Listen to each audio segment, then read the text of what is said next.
Not yet. Not yet. Oh, not yet seen.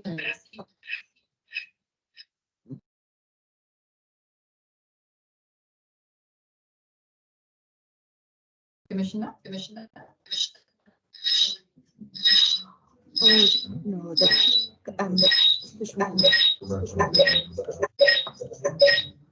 Good morning. Can you hear me?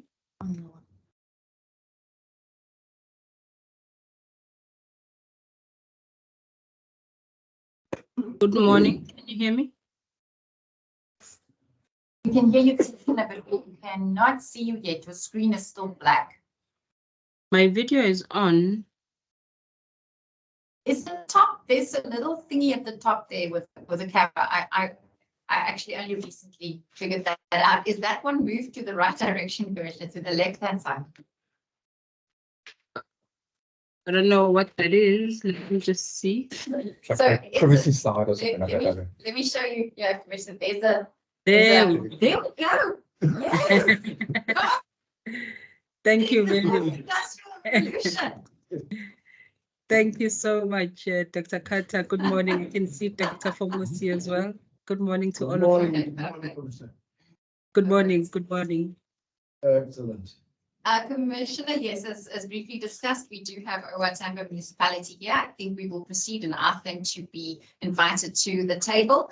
After which I'm just going to give a quick introduction and then hand over to you, Commissioner, for the formalities, the undertaking of the oath, and then we will hand over to OR Tambo District to proceed with their submissions to the Commissioner. Okay. Thank you. All right, so Keith, can we invite our colleagues and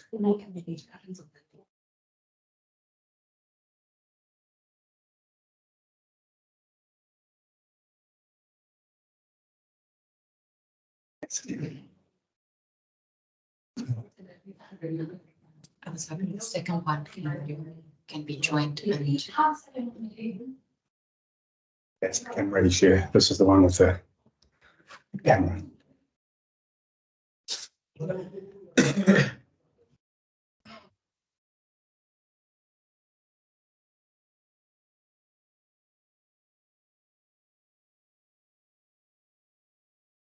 What's the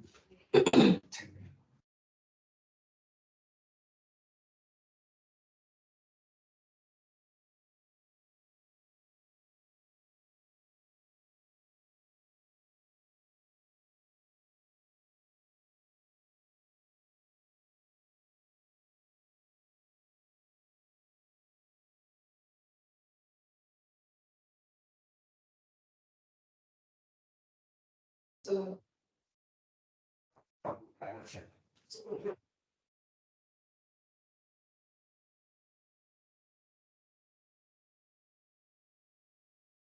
that's what I'm trying to. Let's see now.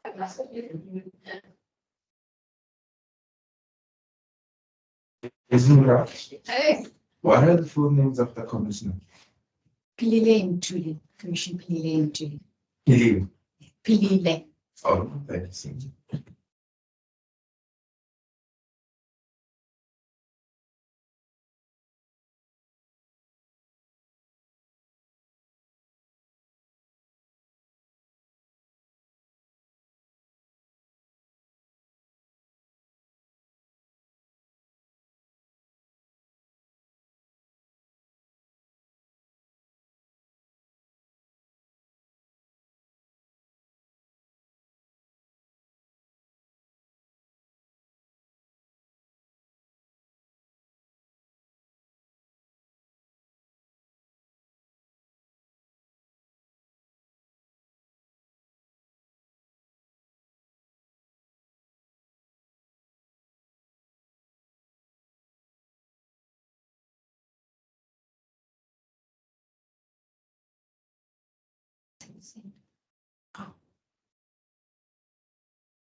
Okay, I just need to, is there a written submission?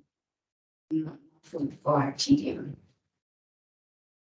Let me just look at it. I just need to check them.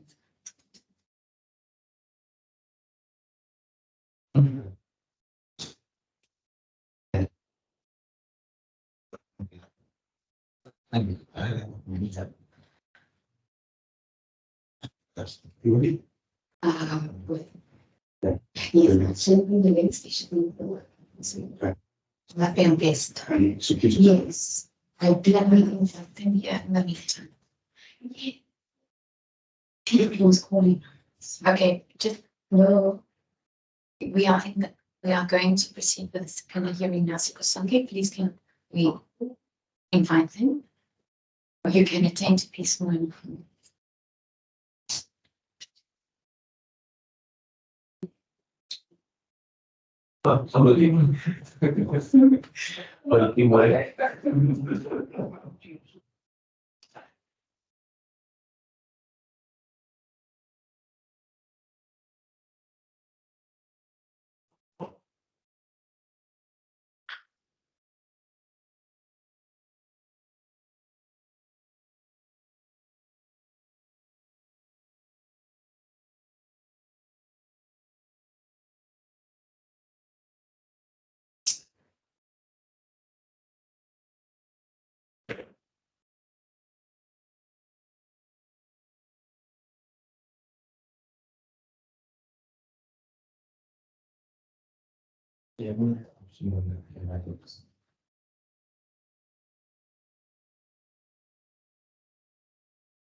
they can come through in the meantime.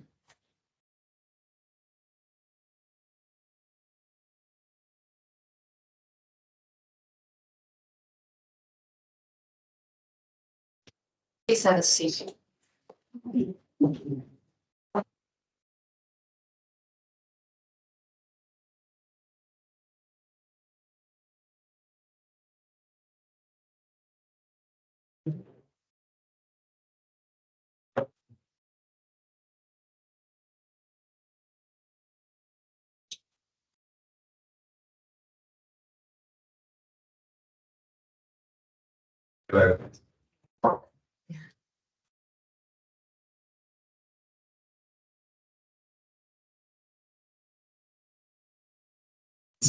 Will the three of you be representing?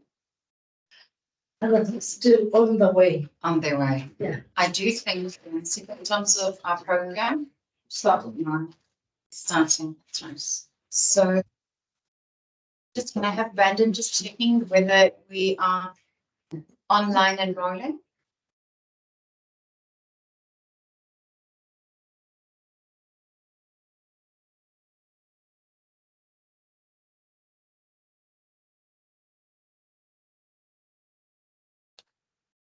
Friends,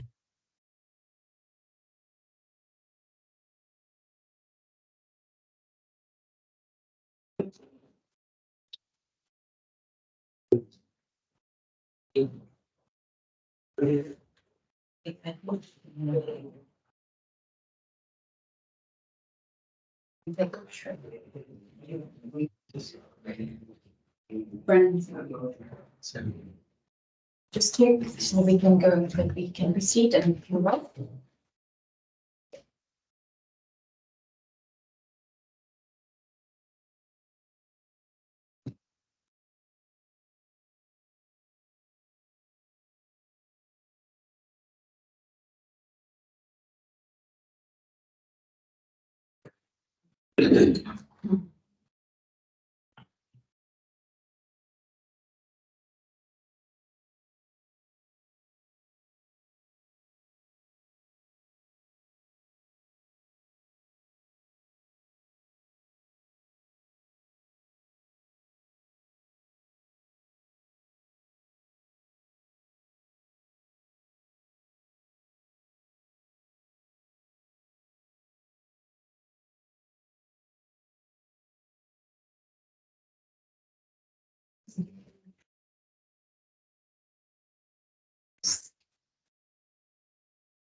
Maybe just sharing this. Just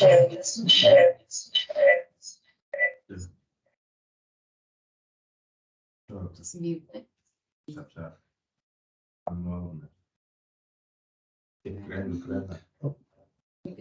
have YouTube. Disconnected 10 minutes. Is it comedy?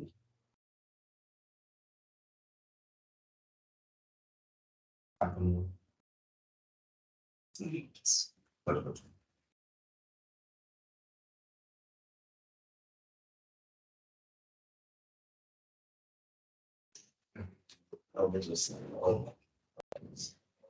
mean, I think you could have some mute. I think you could have some mute.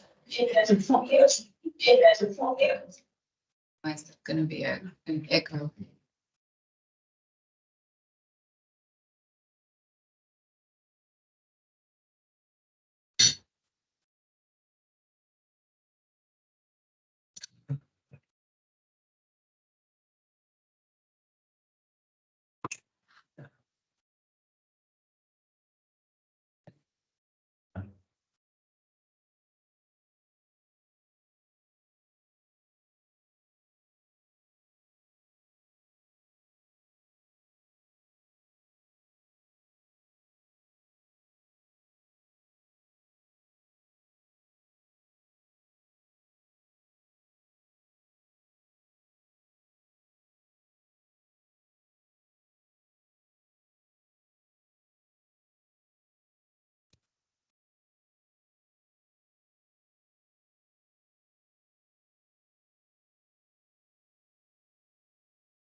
This is huge.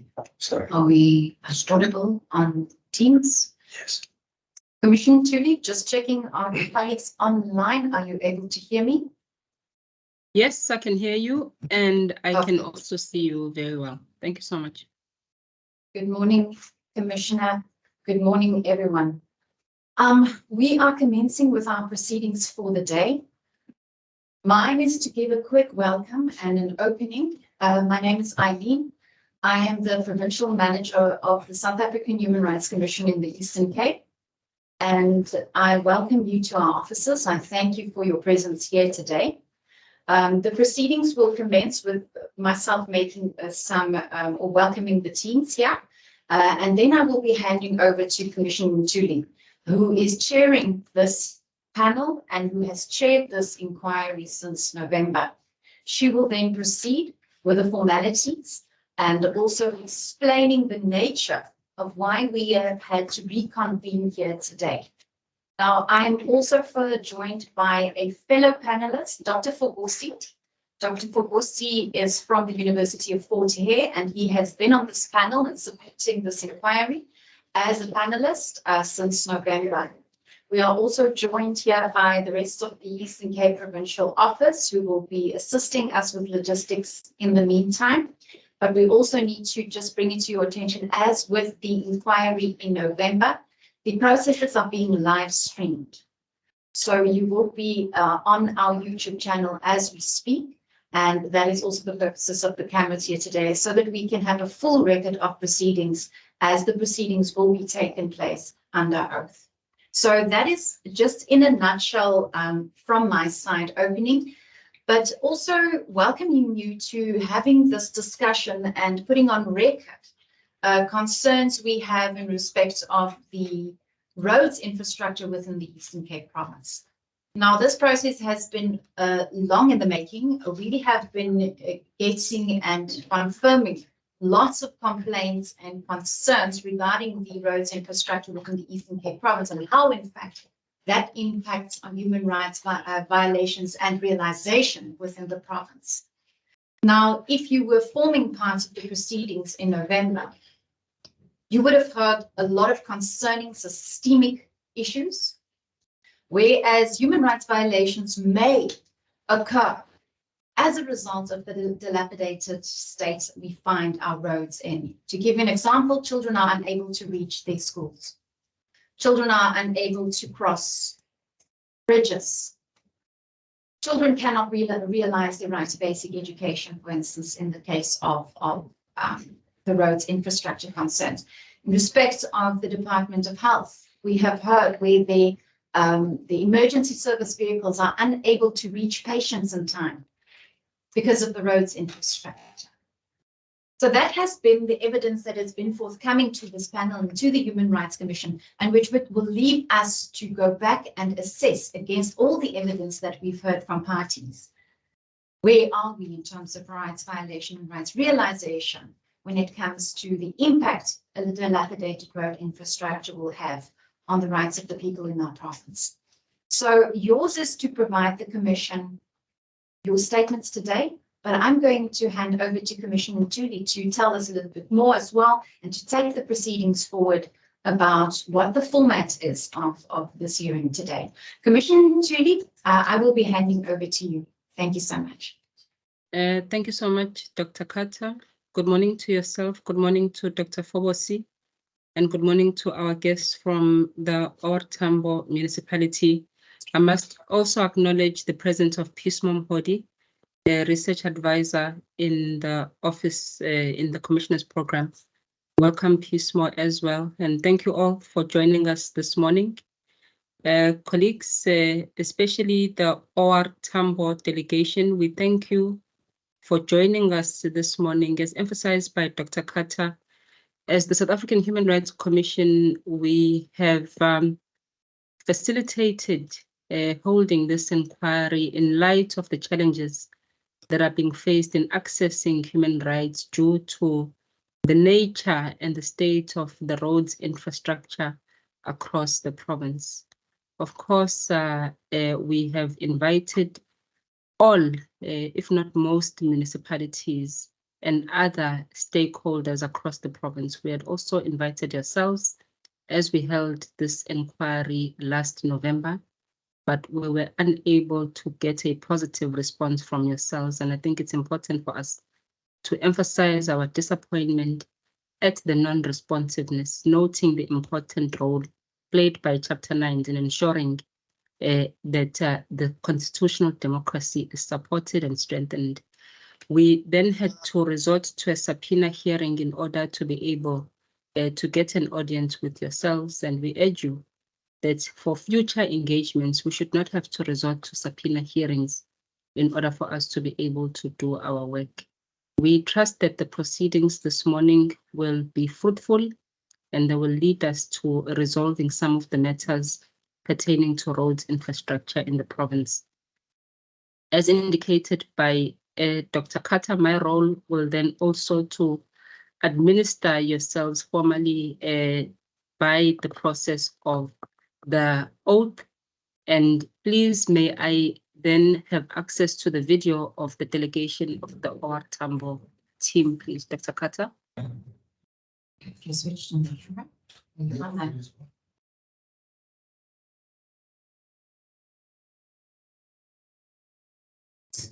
Okay. I'll see that we can use the second computer for. We can't yet see you. Are you? Is your computer?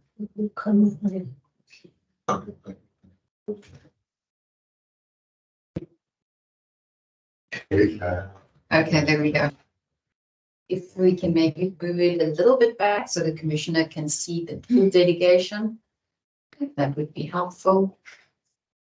Let's try from my side. Is it possible to see the full delegation? I'm only seeing one gentleman in a red shirt. Even red. Oh, there we go. Molweni. Now I can see, I think I see 4 people. Thank you, colleagues, and welcome. May I then kindly request you to indicate if you have any objections to taking the oath this morning?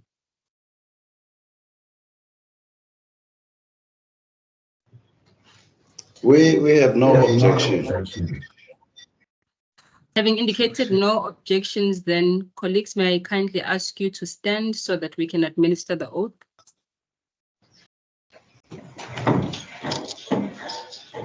Or at least those who will be making a presentation this morning. Will it be all 4 of you who will be presenting? The 3 of us remaining standing.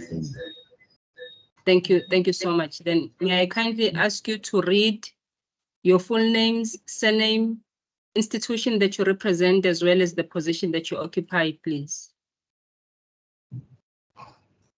I am Mesuli Douglas Mondwana, the Executive Mayor of our Tambo District Municipality. I, Thokozile Sokanyile, the Deputy Executive Mayor of OR Tambo District Municipality. And I, Basil Mase, I'm the Municipal Manager of the District Municipality. Thank you very much to the Executive Mayor, the Deputy Executive Mayor, and the MM. Having indicated no objections to taking the oath, do you then swear that the evidence you shall give this morning shall be the truth, the whole truth, and nothing but the truth? If so, kindly raise your right hands and individually state, "So help me God." So help me God. So help me God. So help me God. Thank you very much, colleagues. You may be seated. I will now hand over to Dr. Carter, and she will indicate how many minutes you will have to offer us your presentation. Thereafter, the panel will engage with yourselves on your presentation. Over to you, Dr. Carter. Thank you so much. Thank you, Commissioner.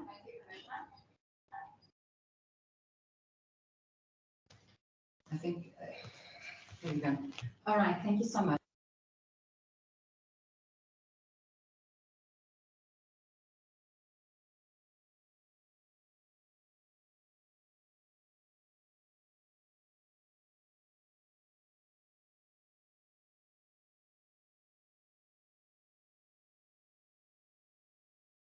please do proceed. And then after your 30 minutes, we will be posing questions then for clarity. Thanks so much. Greetings to you, Dr. Carter and the class. Firstly, I take this opportunity to submit a very profuse apology to the Commission for our organization's failure to appeal on the earlier on occasions. By reason of time limitation, I will request not to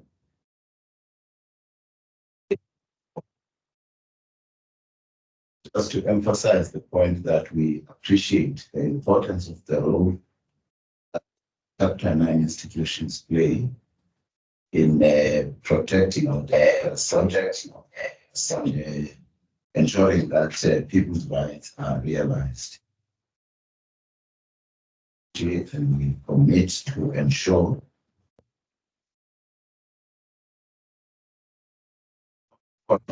we are internally dealing with that situation of doing everything in our power to ensure that there is consequence for the circumstances that led to us not being here. I personally will not be getting into so much of lest we repeat things with my colleague, Mr. Marcel, who's the municipal manager. But I do want to state that we are very much aware of the backlogs in the space of roads as the district municipality. And do further want to mention that we are in constant interaction with the as well as government to ensure that interventions are being made. To make the point, we are confronted, as Mr. Marcel will later on make it clear, with legislative restrictions that also include funding in the space of roads. I will make a few examples of the situation where we have felt that our hands are tied, both by the availability of resources and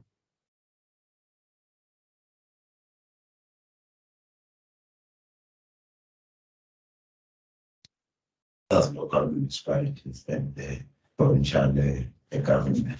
But we will also demonstrate that in the space where we are mandated, we are doing our best to ensure that we make interventions.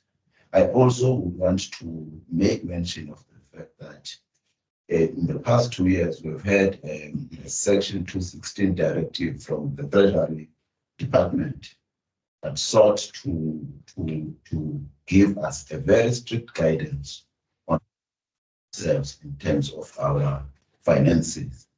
And also to make mention of the fact that we are under by the provincial government.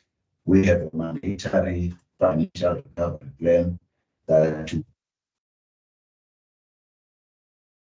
under the strict guidance and supervision of the provincial and national governments to ensure that we confine ourselves strictly within mandate and we do exactly things that the law instructs us to do as the district municipality.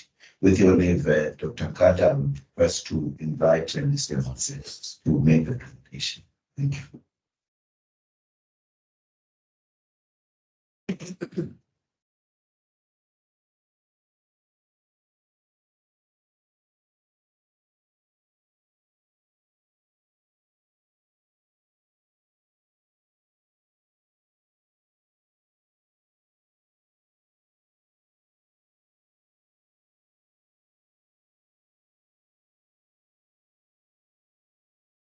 Can I ask that the presentation be shared on your screen, please, MF?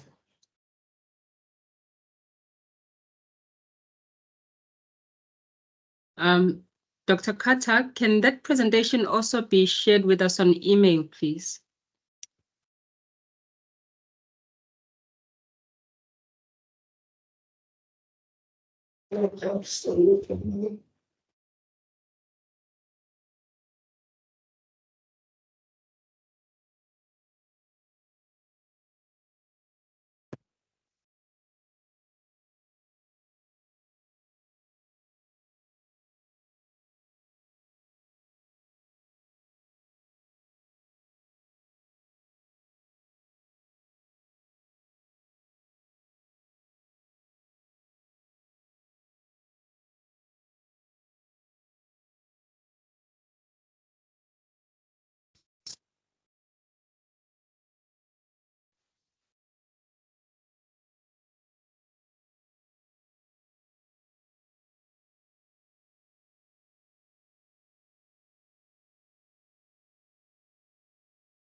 That's your screen with email.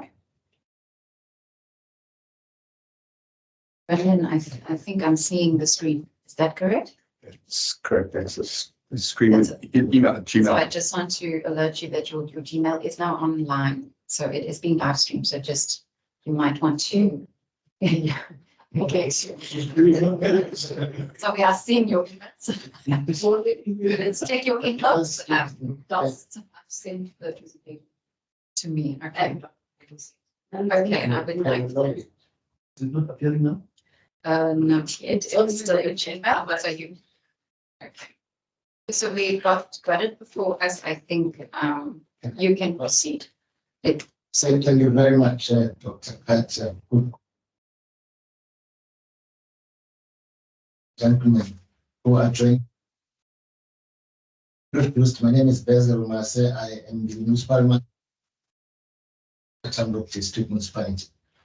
The presentation will follow the outline as detailed in the screen.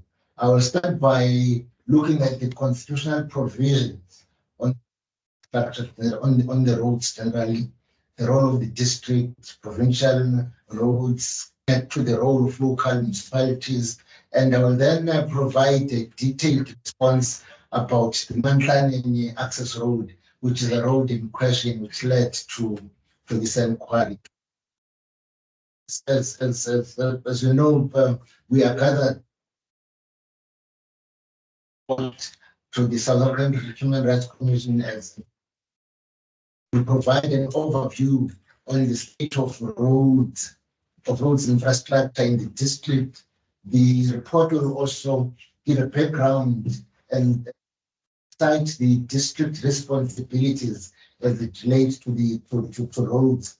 We'll also outline how the district coordinates the function. Slide.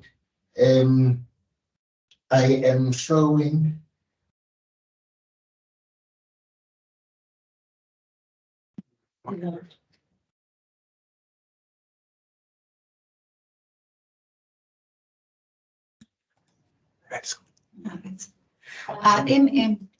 You are still, I think, sharing, perhaps there's still a Basil Mase email that is being shared.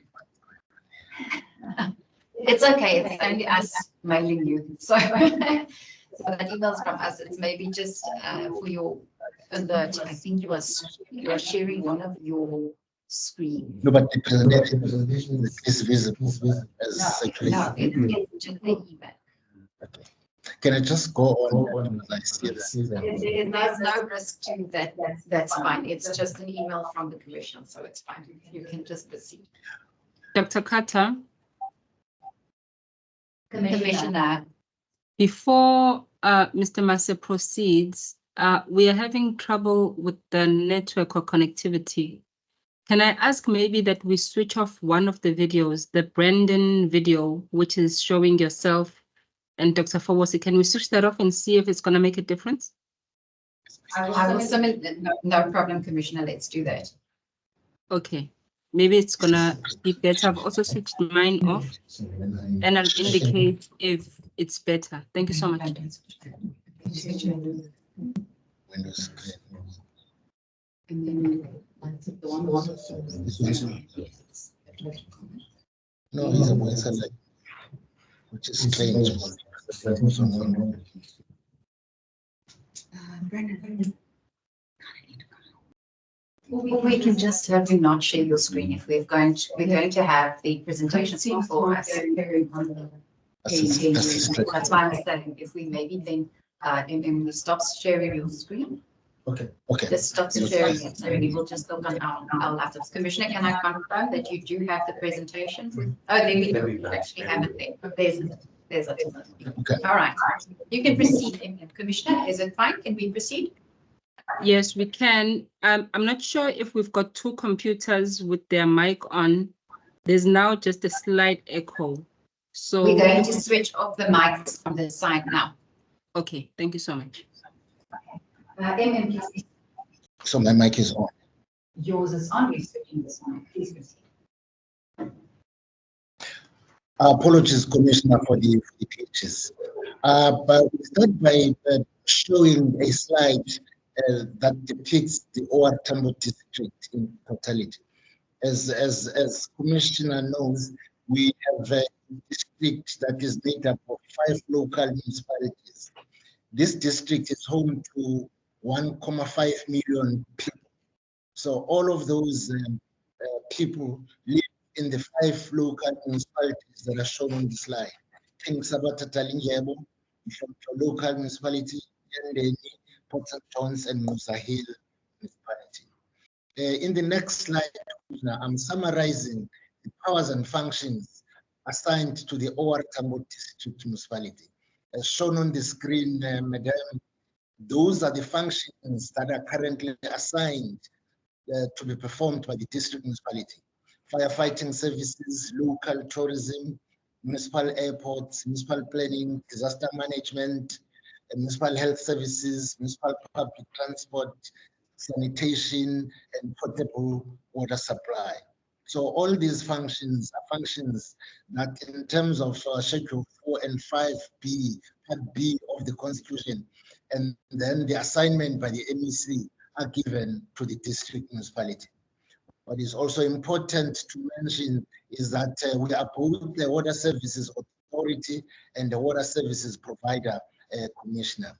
I then go on to the next slide. In the next slide, I'm dealing with constitutional provisions on the roads function.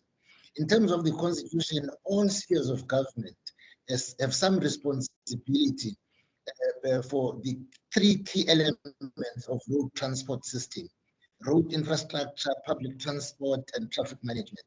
So all the 3 spheres of government have got this or that other responsibility in relation to the 3 functions I've just detailed. And then the National Department of Transport has a major responsibility. Its major responsibility is to set out a facilitative and regulatory policy framework for an efficient transport system.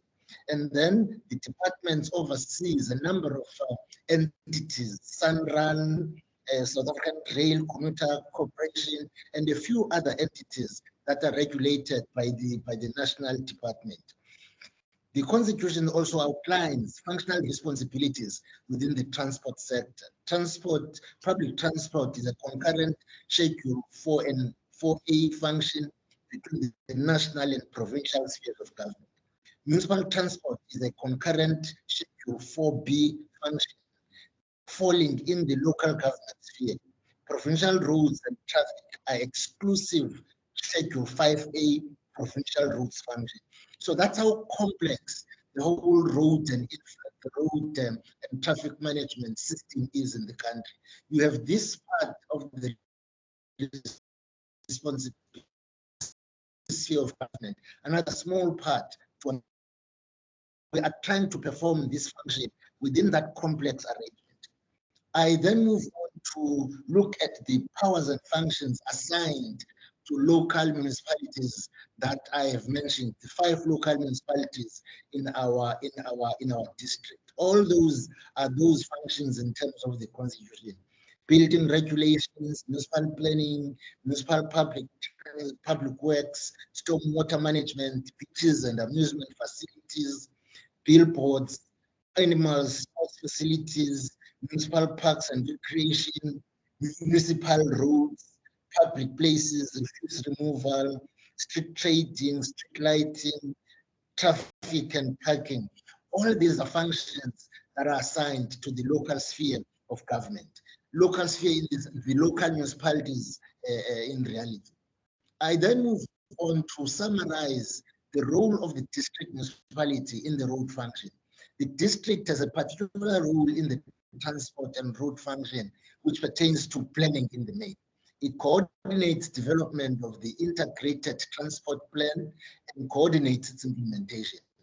The district further facilitates the coordinating structures across the local municipality by establishing the district transport forum. The Tambo district is responsible for coordination of the rural roads, asset road management system, RAMS in short program, and it is administered by the Department of Transport to improve and assess the condition of rural roads asset infrastructure. The program is funded through the grant as gazetted in the DORA. It entails the collection of the road infrastructure strategic framework it's responsible for collecting data that will facilitate the establishment or the development of the road infrastructure strategic framework for the country. I then deal with the roads within the district itself. We have unsealed roads of about 2,500 kilometers, sealed roads of about 614, footways of about 4,800, guardrails of about 4,800 as well, minor culverts of about 1,900, major culverts of 120 kilometers, curb and channels of about 28,000 kilometers, and so on. So that's the infrastructure that across the district that has been put up in relation to roads infrastructure. I then go on to provincial roads affected by the disaster and the intervention that took place following that. As Commissioner will remember, we've just been struck by disasters after disaster in the district. And across the district municipality, there are provincial roads, and they vary in terms of their condition. The majority of the roads in the district, including the provincial and local municipalities, have been affected by persistent disasters. So far, government has provided some programs to repair some of the roads. The provincial government is currently investing 391 million across the 5 local municipalities for disaster response to the road infrastructure in the district. Since the disaster of 2 years ago, that amount has been invested in the district to deal with the emergency condition of the road infrastructure across the district. I then go on now in the following slides to deal with the roads per each municipality that are being handled through that amount. For King Sabata Dalindyebo alone, an amount of 77 million has been allocated to deal with all those roads that are listed there. And I'm also on the extreme right, giving the exact amount allocated for each of the roads that I'm listing there.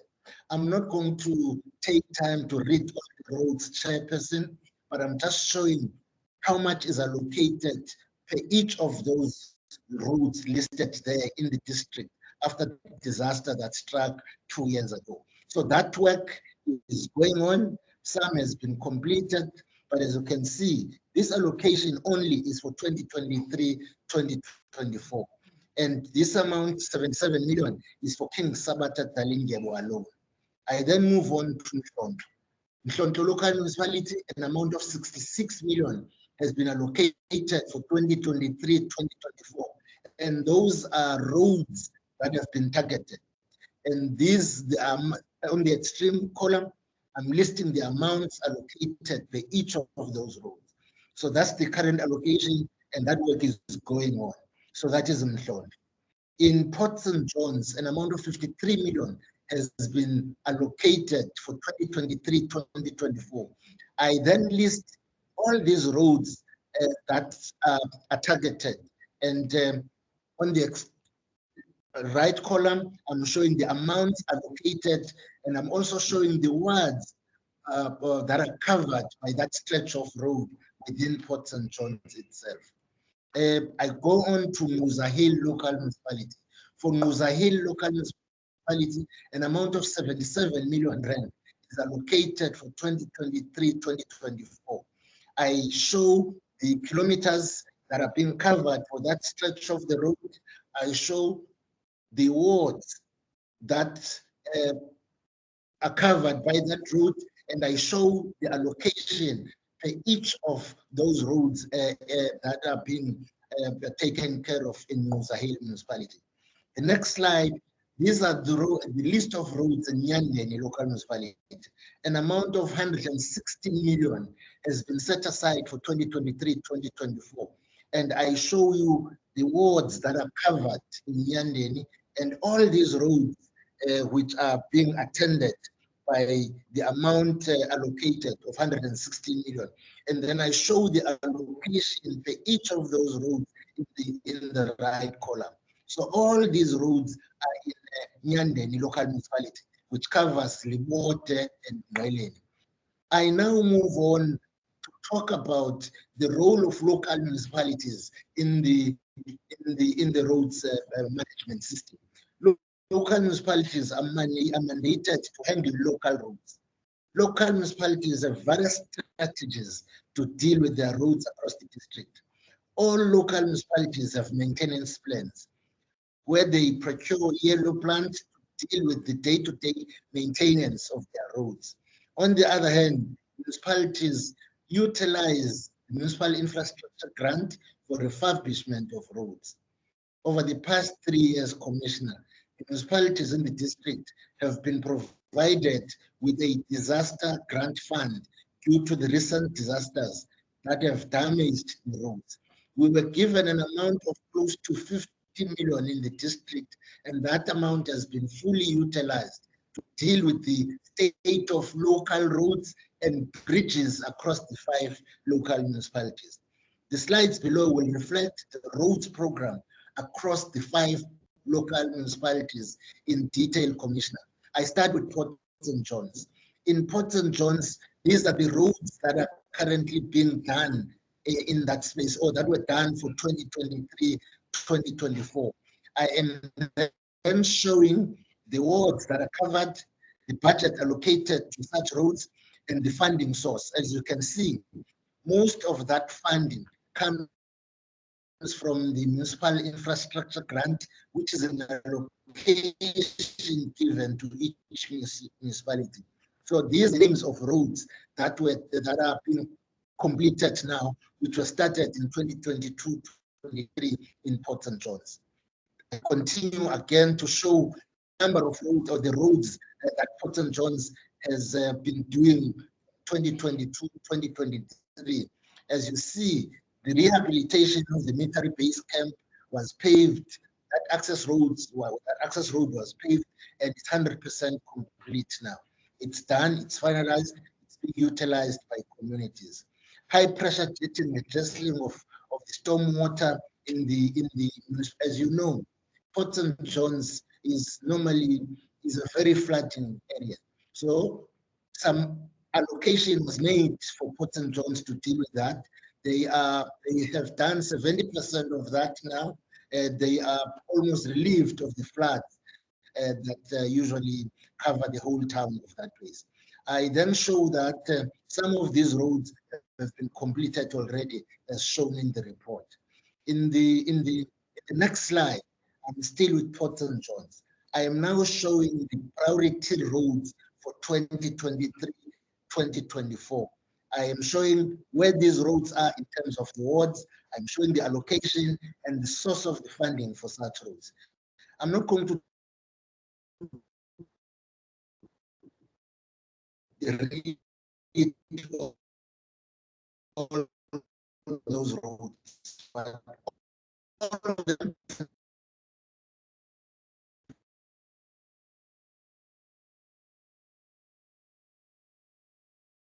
were in the important joints in Snangwana Bridge in Ward 2, Bridge in Ward 8, Makopeni Bridge in Ward 9.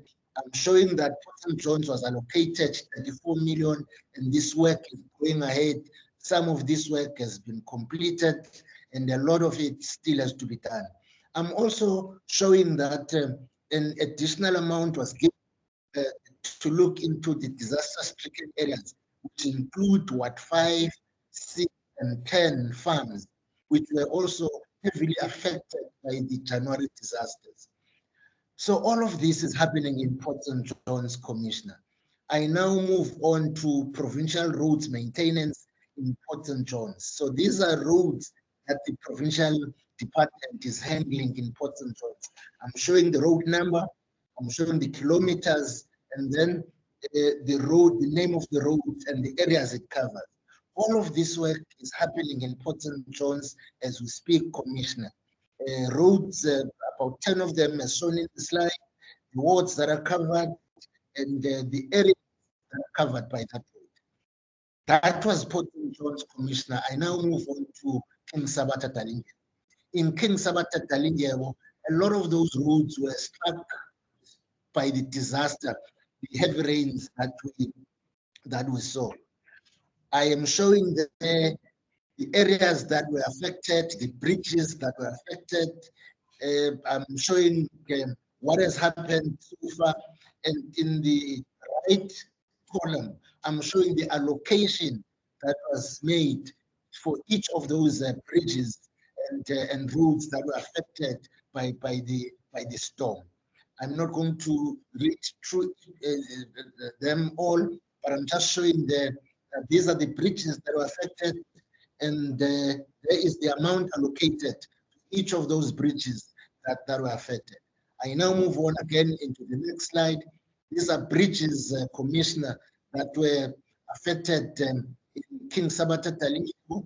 I'm showing where they are, I'm showing the work that is happening and the amount allocated. My slide keeps on coming. Let me move on. Another slide again in King Sabata Talinge.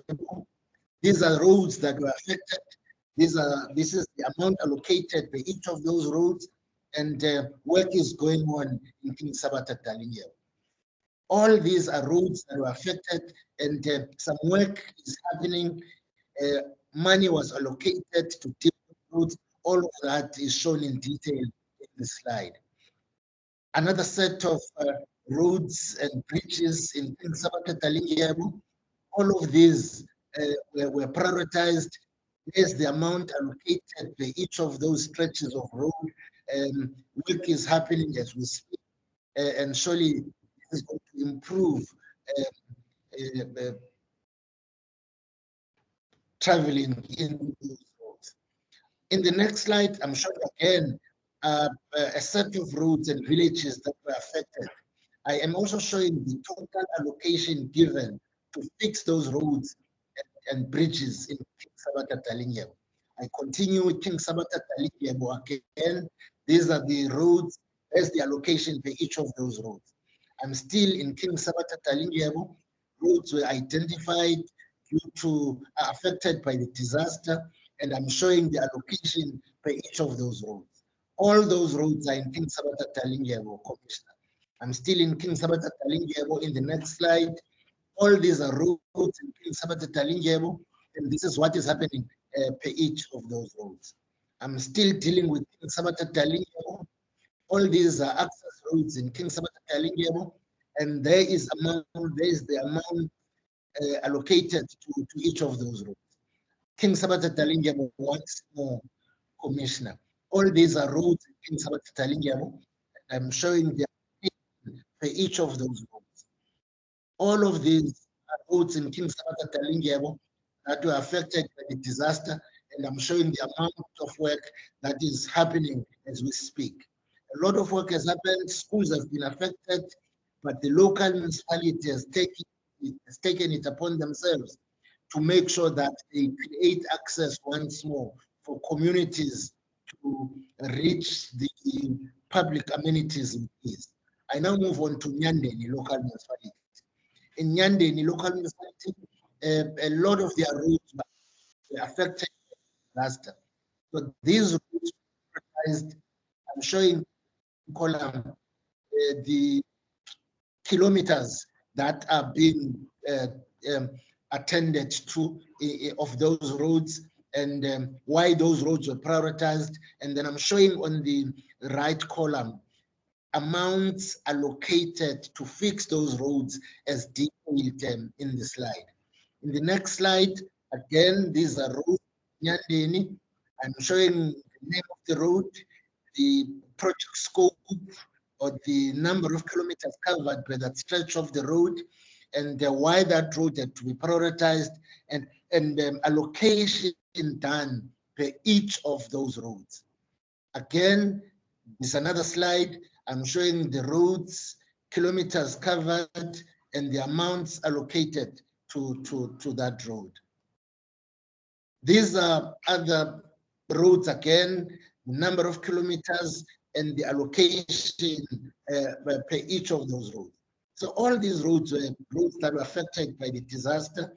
Of course, some of them are being rehabilitated because of their state, not necessarily affected by the disaster, but they are covered just to make sure that they are maintained continuously for easy access of communities to public amenities. I am now showing in the next slide the implementation plan, the project implementation plan for Nyandeni. Nyandeni has prioritized those routes for 2022, 2023, 2024. All of those roads, some of them are at different phases of planning. Some are under construction of already. As you see, most of them have been registered with the MIS. They are being prioritized, and some work has started to take place. So this is the project implementation plan for Nyandeni.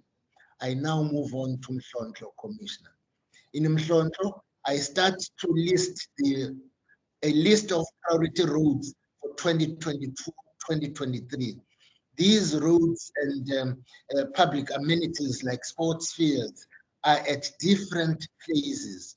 I am also showing where exactly this is happening, the ward that is benefiting from that road. I am then showing the project status for each of those roads as you see there. Some are under construction, some are complete already, and they are at different stages. But what I'm proud to say is that work has started in each of them to create access of our communities to public amenities, Commissioner.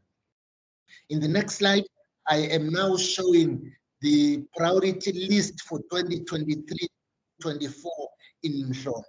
The source of funding for that list of projects is the Municipal Infrastructure Grant. These are the roads that are prioritized, and I'm also showing the ward that is going to benefit from that road. And each of those roads have started. They are at different stages of construction, but I can proudly report that in all of them, construction has started. In the next slide, I'm also showing some of the roads and bridges in Mhlonhlo. Work has started. They are as well at different stages of the process. In the next slide, these are roads that were affected by rains and storms in Mhlonhlo. They are also at different stages of procurement. All of them have been funded. They are at different stages of procurement. Soon, some of them, contractors will take site to start work as scheduled. So this is the work that is trying to attend to those stretches of roads that were affected by the heavy storms of January. I now move on to the road maintenance in various wards in Mhlongo. All these stretches of access roads in Mhlongo and the wards around which they are, and the status of each of them. Some of them have already been completed, some are at different stages of construction, but work is going on, Commissioner, to make sure that those roads create access once more for communities to have easy access to public amenities. In the next slide, these are roads that were targeted for maintenance in the current financial year, which is 2023-2024. All of those 13 roads shown in the slide and the wards through which they traverse have now been completed in Mhlongo. So there's improved access of communities to public amenities with the refurbishment of those roads as shown on the slide, Commissioner. In this next slide, I now move on to talk about Muzahil local municipality. In Muzahil local municipality, I start by showing their project implementation plan. Once a project is put in the project implementation plan, it means there is money allocated for such a project.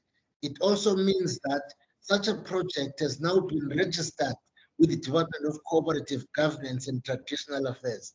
As you see, Commissioner, I am showing exact allocation for each of those projects that are in the implementation plan. These are projects in Muzahil municipality that are at different stages of implementation for the current financial year, 2023-2024. We again, Chairperson, want to state clearly that we are convinced that when these roads have been finalized, access to public amenities will surely improve for the communities of Muzahil local municipality. In the next slide, I am also showing the work that is happening in a number of roads and bridges in Muzahil local municipality. I'm showing the total cost of the project, and in the last column, I'm showing the status of each project. As you can see, some of these projects have been completed. Some are at detention stage. Some are at the design stage, and so on. But work is going on. But what I can state clearly is that all of those projects have money allocated to them, and they must be completed by end of June 2024. I continue with the project implementation plan of Muzahil local municipality. All those projects have been allocated money. All those projects have been started. Some have been completed already as shown on the slide, and some are at different stages of construction, Commissioner. All these are projects in the project implementation plan of Muzahil local municipality. I now, Commissioner, as I move towards closing my presentation, want to speak with some level of detail to about the Mantlane Access Road, which was the reason for us to come before this commission. Mantlane Access Road, Commissioner, is a provincial road. It is named DR 08153. Once a road is numbered like that, it shows that it is a provincial road. It is a proclaimed road looked after by the Provincial Department of Transport. The Department of Transport continues to maintain the road through the road maintenance plan, and funds are allocated to this road on a continuous basis, Commissioner. Over time, this road continues to be in a bad state due to the volumes of traffic and floods that affect that part of the country. Whilst the road is continuously maintained, this is done in consultation with communities. There have been disputes with the communities as they demand that this be tarred. Yes, that's where we are looking at, Commissioner. But finances, as we speak, do not allow that we go to that extent so far. That's the report from the Department of Transport. A lot of work happens in this road on a continuous basis.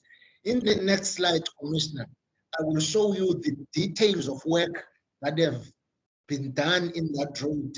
I will give dates around which that work was conducted in that road, and I will give a detail of the actual work that was done in the road.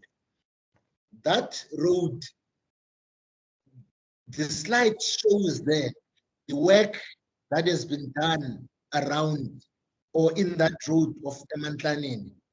I am given dates around which that work was done. I am, as you can see, the actual activity is also described there. What actually happened when that road was being attended. You can see that round about the 25th of October 2018, some dumping of that road took place. In round about the 25th of October, dry plating that road took place. But I'm giving all these activities and the dates around which those activities were carried out in that road between 2018 and 2021. In the next slide, Chairperson, I'm going to show you the activities that were carried out between 2022 and 2024. I will also show, Commissioner, that this road was attended even this year in January to show that it is top on the radar of the Department of Transport. In the next slide, as I promised, I am now showing the details of work that took place between 2022 and 2024. As you see in the very last line, up until the 28th of January this year, slight drain grade took place in that road, right in January this year. It was not only the first time that work was done in January.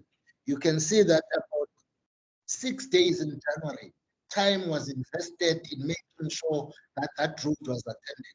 But I'm showing there the details of works that took place in that route between 2022 and 2024. Commissioner, it is important for us working with all other entities of state to make sure that we attend to the roads infrastructure. As you see there, all those details are proving that a lot of work has been taking place in that road. But the honest fact about it is that the volumes of traffic using that road cannot keep up with the state of the road itself. It is for that reason that the Department of Transport in the province is putting this road in its priority list for the roads that must be permanently done and be tarred once and for all. Of course, resources do not allow that it is done immediately. But as you can see, a lot of work is being done in that road. Almost every month, something is done on that road because it must be looked after because of the numbers of people using the road itself. I now conclude, Chairperson. This report has given the overview of infrastructure in the district of municipality. It captured different roles in the different spheres and sectors in the infrastructure. As I showed in the presentation, Chairperson, I've spoken about the roads and the roles of the district municipality itself. I've listed the roads that are being attended to by the provincial roads, and I've tried to the best of my ability to give a broad overview of the work taking place in each of those stretches of road. The district municipality does not have a function to deal with the roads infrastructure, as well articulated by the executive mayor at the beginning. However, we have the responsibility to coordinate this work as it happens in the district. It is our view, Commissioner, that most of the work we do depends on the road infrastructure. For us to work and make sure that people have got access to basic amenities, there must be proper routes to travel to such amenities. For us to make sure that we build and create the economy for jobs of our people, we must make sure that the road network is allowing us to do that. From the report, it is clear that the district is faced with numerous challenges, especially after the recent disasters. We are prone to disasters, Chairperson. As you know, almost every year we are struck by a disaster. Only recently we had heavy storms around Toha, Mkanduli, bridges and ports and zones, and bridges were broken down. So each year we must mobilize the whole of government to work with us to deal with all these challenges that confront our people. The different sectors are working hard in dealing with these challenges. We are making sure that as a district municipality, we coordinate all spheres of government to work with us to attend to the road infrastructure of the district and make sure that together with the communities, we understand what the challenges are and what government is doing to address such challenges. I can give over to Zed if may. I'm done on my side. Thank you very much. Thank you. That makes our case. Thank you so much. Commissioner, just to confirm that you can hear me. Yes, I can hear you, Dr. Carter. Thank you very much, Executive Mayor. Thank you, MM, for your presentation. You know, if one was listening to your presentation and had never been to any of the 5 municipalities in your area, one would not believe that the state of affairs is as it is. You have painted a picture while admitting challenges, but it's a picture that shows a lot of hope. It shows a lot of commitment, a lot of investment in the challenges. But the reality on the ground, MM, is very, very different to the picture that we have been painted this morning. I will trust that the provincial manager of the South African Human Rights Commission in the Eastern Cape will also assist us in a slight comparative analysis of what the AG's analysis and reports are showing in relation to some of your own presentations, so that we can be able to engage on the presentation in order to come to a situation where we are all on one page. I will now, as indicated earlier, MM, Executive Mayor, like to invite, perhaps let me start with Dr. Fobosi first. Invite Dr. Fobosi to ask any questions that he might have, any comments on your presentation. And thereafter, I'll invite Dr. Carter to do the same so that we can engage further on your presentation. But thank you so much. Very much appreciated. Dr. Fobosi. Right. Thank you, Commissioner. And thank you, and colleagues for their presentations. Much appreciated. I just have a number of questions following your presentation. In November 2023, as you know, the inquiry started then. The Puebeni community reported that roads are undrivable when it rains, in particular. And also the fact that if a private person wants to go to the nearest hospital, they have to pay up to 700 rands for a bucket to take them there. So the condition is bad. And you have given an outline of the context of roads in the municipality. That is much appreciated. And if you can just please share how long this has been the case, how many years? Is it just a new thing? Has it been the case since 1994? And what has the government done to address such conditions? And also, one of the most important things that is very close to my heart is actually making sure that the roads are in good condition for the access to schools and healthcare. And I didn't hear much from your presentation, any mention of the lack of access to schools. How many learners have suffered because of that, of the conditions, and what is the state? In the current condition, especially in a situation where the community members can't reach, hospitals, or even in cases where ambulances can't drive to go fetch some people, so what is the state? Those are just some questions for now. I'll follow up. Thank you. Over to you. Thank you very much, Executive Mayor. Perhaps let me give you the opportunity to answer those questions before I hand over to Dr. Carter. Over to you, if we can have some preliminary answers on those two questions. Thanks so much. Thanks so much.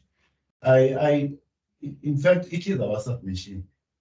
Despite our demonstration of the work we are doing, to some detail, that the situation is so far from what it ought to be.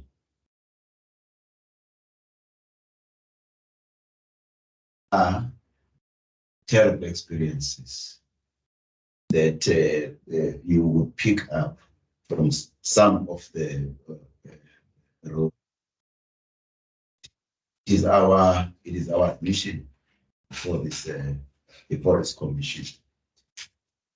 But to emphasize the point that if you would go to most of our local, quite a big number of access roads had been commenced. In fact, had been done before. But we also do have budgetary challenges, so to say, because let me just make an example. There is a road that a few years back was an issue that has got to do with the community called Binweni community, somewhere in Yande. And the reality of the matter is that when the local municipality was starting doing designs and plans, it appeared that the cost per the designers of the road estimated at 56 million rands to do that road.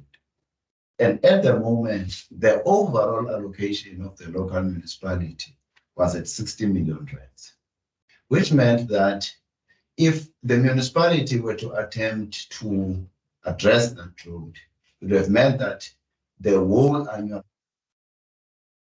would have had to go to that one village. So that's part of the reality confronting the local municipality as they undertake this function, which boils to the issue of the funding formula that I've earlier submitted, that it does affect the ability of local government in maintaining the roads. But I also do want to state that, very unfortunately, again, as earlier on alluded to, but in the past few years, we have had the frequency of heavy rains in these communities, actually translating to disasters, destroying households, etc. And this has had a very negative impact in taking the district forward in terms of its performance, in terms of the overall experience of the citizens in the district, because as things stand, as you have observed from the presentation time around, there's been some intervention from national government in terms of the. But before that disaster fund, we had to deal with these disasters within the ambits of what is allocated to us to actually do our initially planned routes. So there is experiences of kids that struggle to go to schools, especially when there's been we do get a situation where some roads are intraversible. We have to accept that, but we still maintain that at least from the allocations that we get as municipality or local government, we do our best to ensure that we improve. Thank you.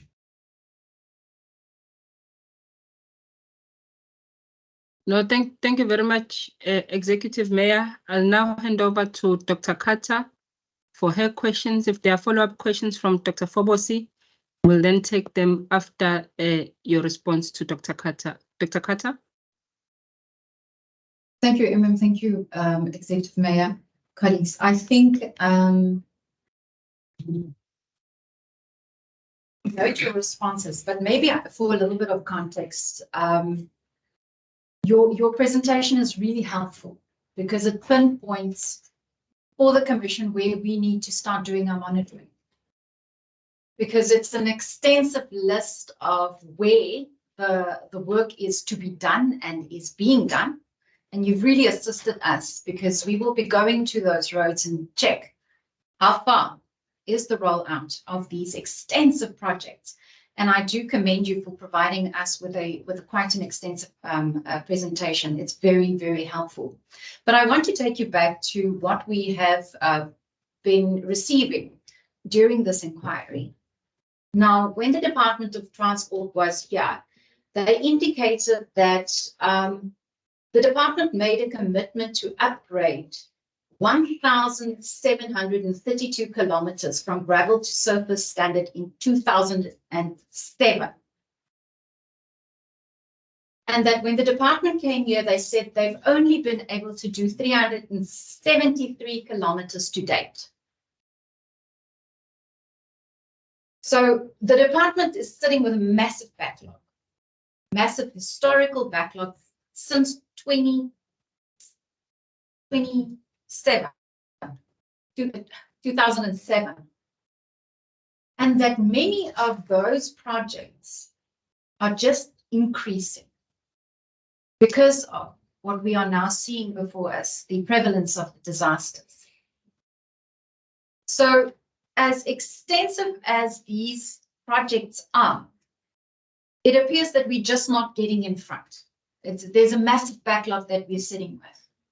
So that's just the context I want to create, because although you've provided us with a list of projects that are being undertaken, we're very much aware of the problem on the ground. That's what Commissioner Mtuli has alluded to. There's a massive backlog. It's a reality that we need to look at. And that in terms of, the Eastern Cape specifically, we've got, I think, an average of 10% of Eastern Cape's roads. Only 10 are surfaced. This is the data that we receive from the departments themselves. And I think there's a national average actually of 24%. So we are behind. And from your presentation, unfortunately, what I'm noting is that if it was not for the disaster funds that are forthcoming, we are not going to get in front of this curve. That's my first question I'm putting to you. Do you agree with that statement? Then number two, I want to reflect, and I want to put it on record as well, if you are not already aware, that we have also called the AG to appear before the Commission as a sister organization. They've been very helpful. Because you would know that AG would go and look at what you are telling the Commission here today. Is it in fact happening on the ground as well? And I just want to quote from the AG's report that we had. The most recent one, of course, the new one would be forthcoming. That the Port St. John's local municipality did not achieve some of its targets relating to building access roads, paving roads, and maintaining gravel roads, despite spending 96% of its infrastructure. That's what the AG is saying about Port St. John's. So we've seen the plans, but we're asking whether they are in fact spending the money towards the correct goals. Then I want to put this to you, and Executive Mayor, and this is where it gets concerning. The OR Tambo District Municipality failed to spend 379 million of its infrastructure land, of which it had to return 191 million to National Treasury.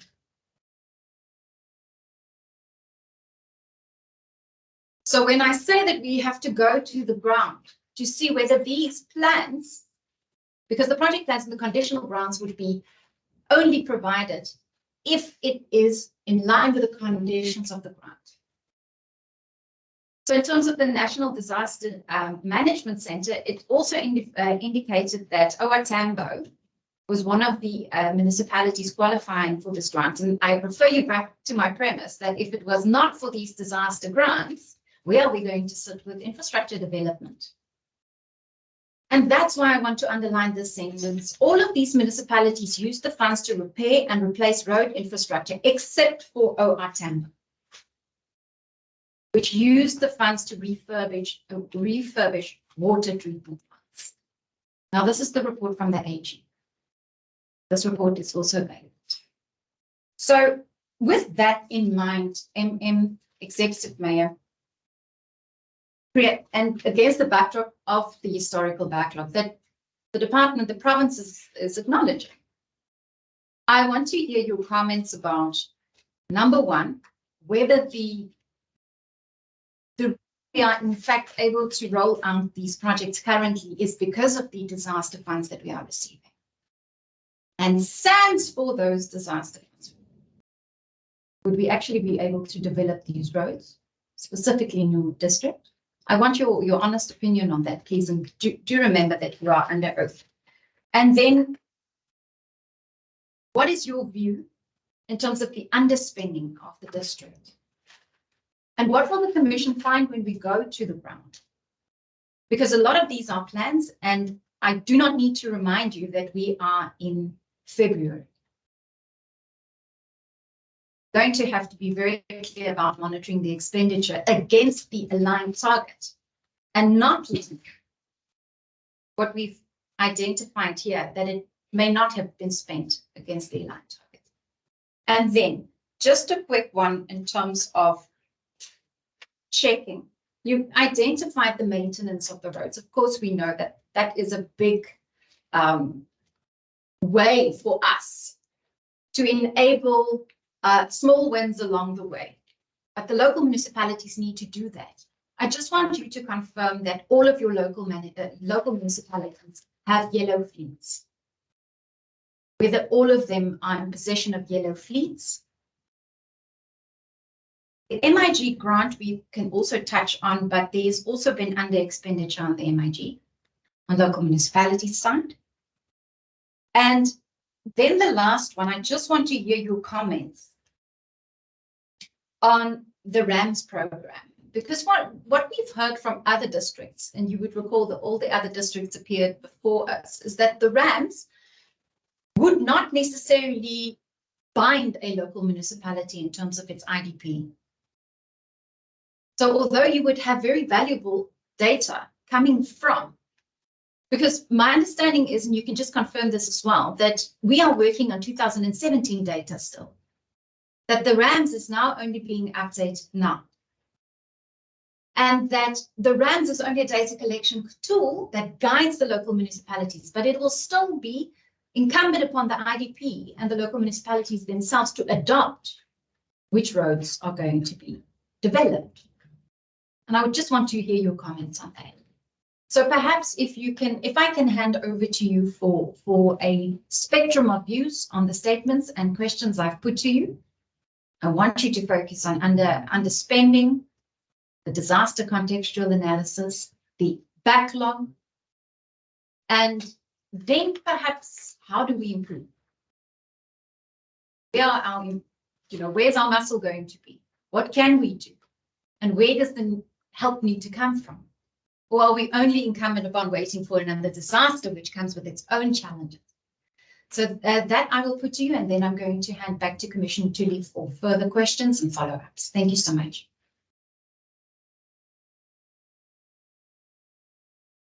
Amen. Thank you very much, Chairperson. And let me start by saying we are allocated a disaster fund because there is a disaster. There's no disaster.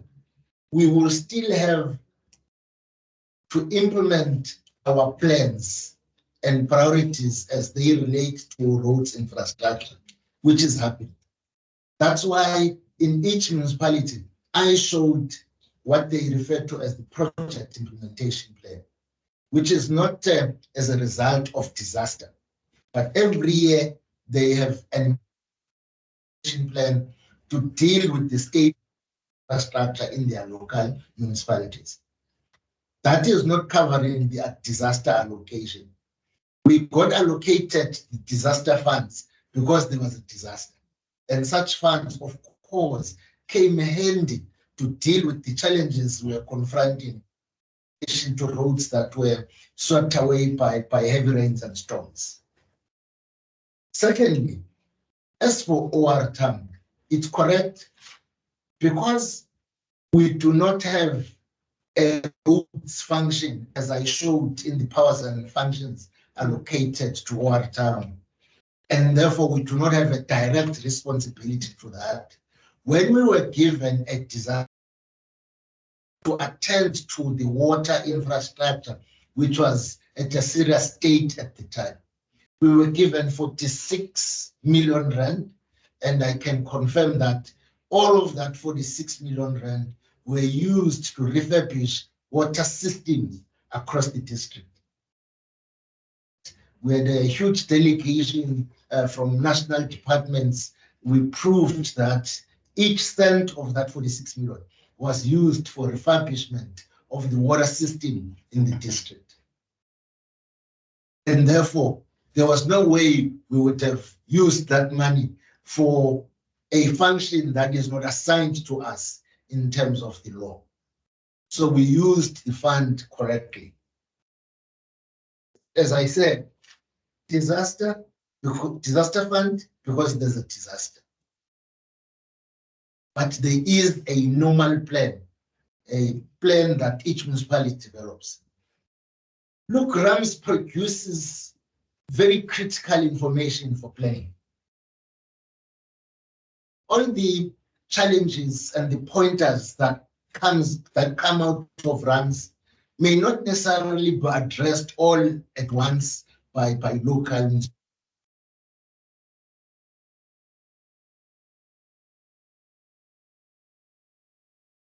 Yes, it is correct. When we produce this information for them, they can't deal with all of those challenges all at once. They will have to set a process of dealing with the challenges as they would have been. I don't want to necessarily say it is not binding to them, but I want to say it is a useful that they use as they plan in their ITP and make sure that their targets and their responses are as a result of informed information that would have come up through RAMS.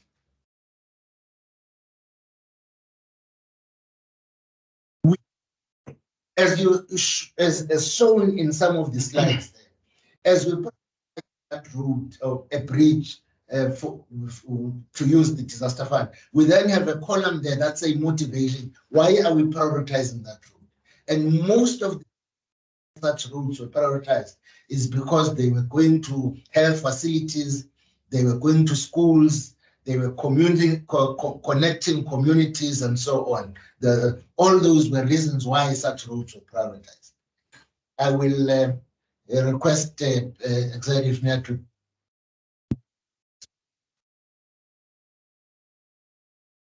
Maybe before the Executive Mayor, let me add the issue of the disaster assisting the municipality.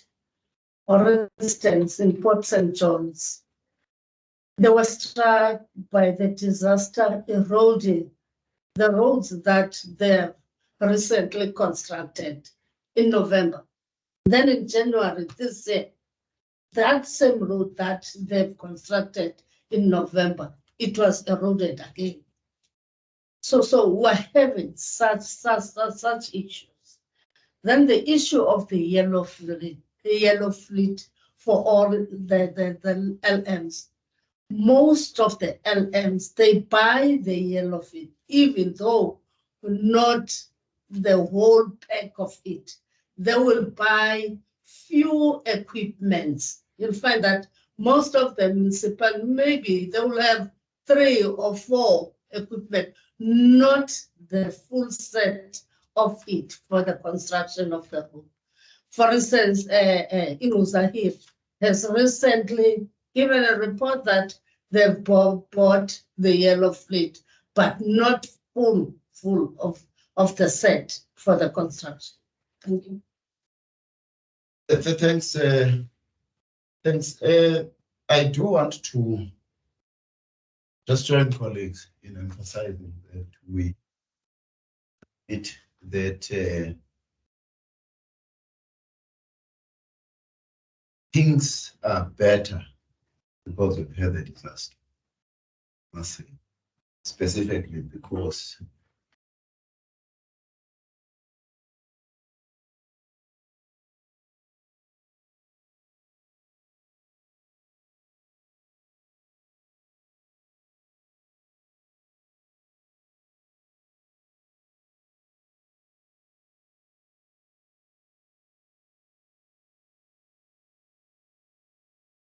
Colleagues, I'm unable to hear the executive mayor.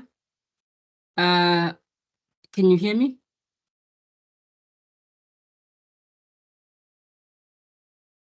Yes, you're audible, Commissioner. I think the problem is that side.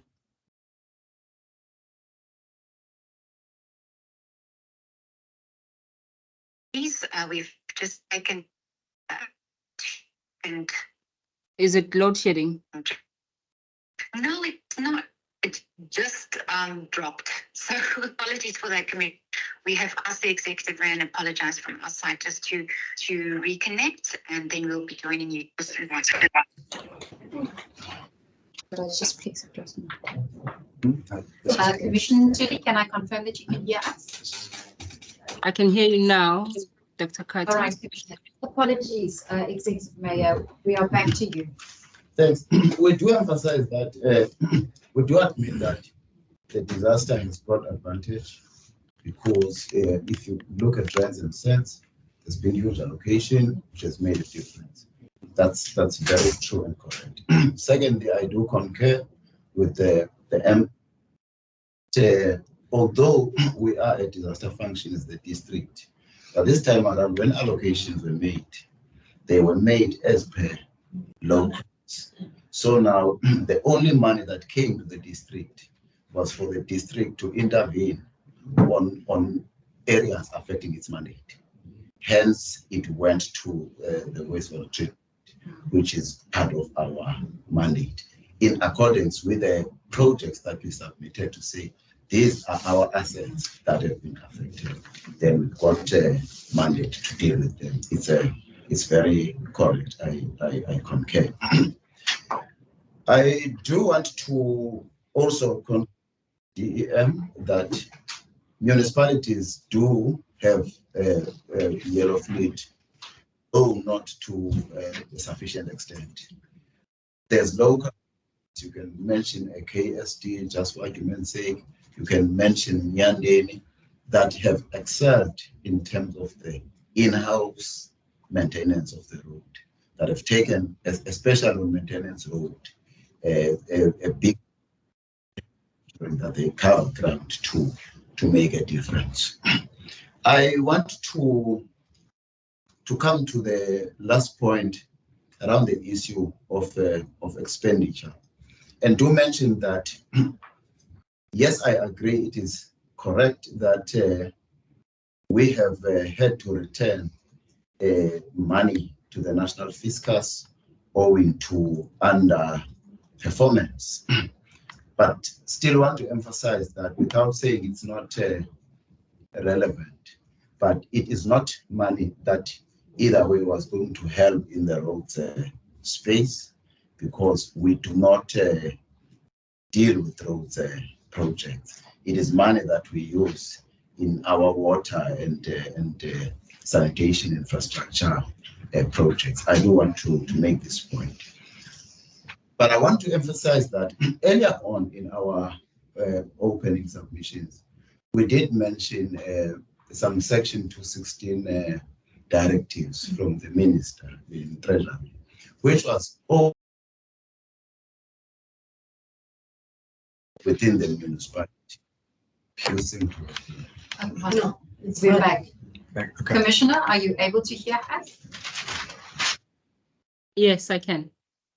Okay, thank you, Commissioner. Executive Mayor, apologies again. No problem. Thank you. So now, the Section 216 directive dealt with a number of areas in which the minister was of the understanding that the district municipality was not conducting its business properly. It gave quite a wide range of directives, but some of these directives related with how we're handling, the institution was handling its finances, the issues of the organogram, any other decisions I can go to town. But these issues had an effect on how the municipality was running its affairs. And monies were withheld in terms of this directive. So there had to be time where quite a number of multi-year projects had to be disrupted. And now once we got back the allocation, after engagements with the minister, having sought to comply with the directives that were entailed in the letter, we started rolling back those projects. Now, it had an effect because some of them were experiencing stoppages from communities, which caused us to be unable to implement as swiftly as we would have wanted to in terms of the project plans. But what is important that I would like to bring to this commission is the fact that we have done everything in our power to turn the situation around, which led to the minister ultimately releasing the monies. That's the first thing. Made serious interventions in terms of our structure, the reduction of the directorates, the elimination of the posts that we together with COPTA were of the view that we're not. And from there, in terms of the implementation of, as we close the second quarter, as opposed to DORA regulation that prescribes a minimum of 45%, we performed to 55% in terms of our expenditure. Something unprecedented, something this municipality has not done in many years. Now, we are confident that this financial year, we will be spending all the monies that we ought to have spent. Must also mention the fact that as demonstration of efforts and commitment to turn things around, we have achieved an unqualified audit opinion for the first time in the past 27 or so years. So, which is also an indication of commitment to ensure that we spend, we account, but at the same time, as AG gets into projects to verify the quality of work, he finds that practical experience of our consumers to be in tandem with what you will be finding from the documents. I thought I should deal with those things. Thank you. Thank you, Executive Mayor. That was very helpful and leaving us on a positive note. I really thank you for that. But mine is now to hand over to Commissioner Ntuli for any further questioning from her side and questions for clarity. Commissioner Ntuli. Thank you very much. Thank you very much. Thank you, Executive Mayor. I'm echoing Dr. Carter. I think it's stopped now. Thank you so much, Executive Mayor, Deputy Executive Mayor, as well as MM, for your responses to our questions, which have been quite helpful. I have just a few outstanding matters that I want to inquire with yourselves. The first one refers to the implementation plan mentioned by Dr. Carter when referencing the report of the Auditor General. I noticed also that in your own presentation this morning, you have presented the plans of other municipalities within your district, but not for KSD as well as Port St. John's. Are you able to indicate why we don't have plans for those two municipalities in particular? That would be the first one. And I think it's important, especially in relation to Port St. John's, noting the report of the Auditor General as per Dr. Carter's reference. Then the second question would be just an indication of the total number of kilometers of road that you have in your province, in your district, and what the total backlog figures are in terms of the total number of roads that you have. And then the next question would relate to, if you go to slide 49, it speaks to Nyandeni and the implementation plan for Nyandeni. It says there on the last column, it mentions the dates of the project, the dates for the projects to be completed. With the exception of the last two, all of them make reference to dates that have already lapsed. But you did not indicate the status of these projects. Are they now completed or are they still awaiting completion? If you are able to just clarify that. And then if you go to, and you go back to the presentation regarding KSD, King Sabach, Dalinchego, you go, I think it's from around page 37 and going back, the disaster roads and bridges there. And it starts on slide 23. You've been able to successfully give us the list of the projects, including the details and breakdown of the specific work to be done, but not for all of them. For example, if you go to slide 28, that Mandela Access Road, it's not clear what the details and the breakdown of the specific work that needs to be done there is. Yet some money is being allocated for these projects. And you go across the municipality through to slide 29, through to slide 31, and there are a number of empty spaces there. Are you able to just give us an indication of why there are those empty spaces? Because this is the column that is very important in order for us to be able to justify especially the amount that is required as estimated. So if you can just clarify those issues. And then lastly, was the last comment of yourself, Executive Mayor, in relation to the comment of the Deputy Mayor. You mentioned something to the effect that things are better because you have had a disaster. That statement on its own is quite concerning, but when one reads it in context, it is understandable that you are speaking to the availability of funds and the issues of the funding model as you had raised them as a challenge previously.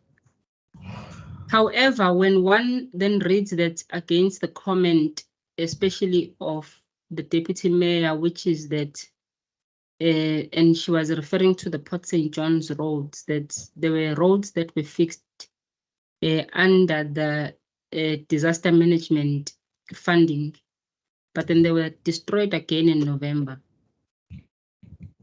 So one would want to have an understanding of, one, how many of the roads that had been fixed as a result of the disaster fund have been redestroyed, and how much of those monies have been lost, and what have been the reasons, the infrastructural reasons for the destruction, because the effect of one road will not be the same as the effect of another, depending on the infrastructure that has been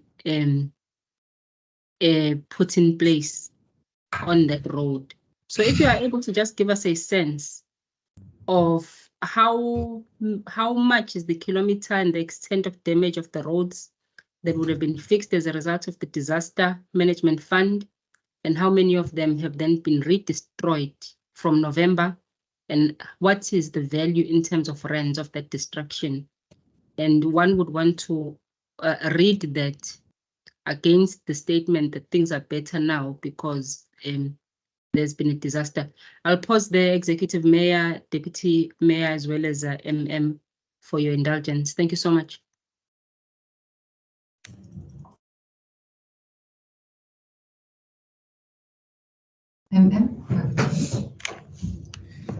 Thank you very much. Thank you very much, Commissioner. Let me start with the case of Nyandi. It might not be showing as such on the slide, but all those roads that were prioritized for see on the last column, it's a project to be completed. So all those roads that were scheduled to December of 2022, I can confirm that they've been completed.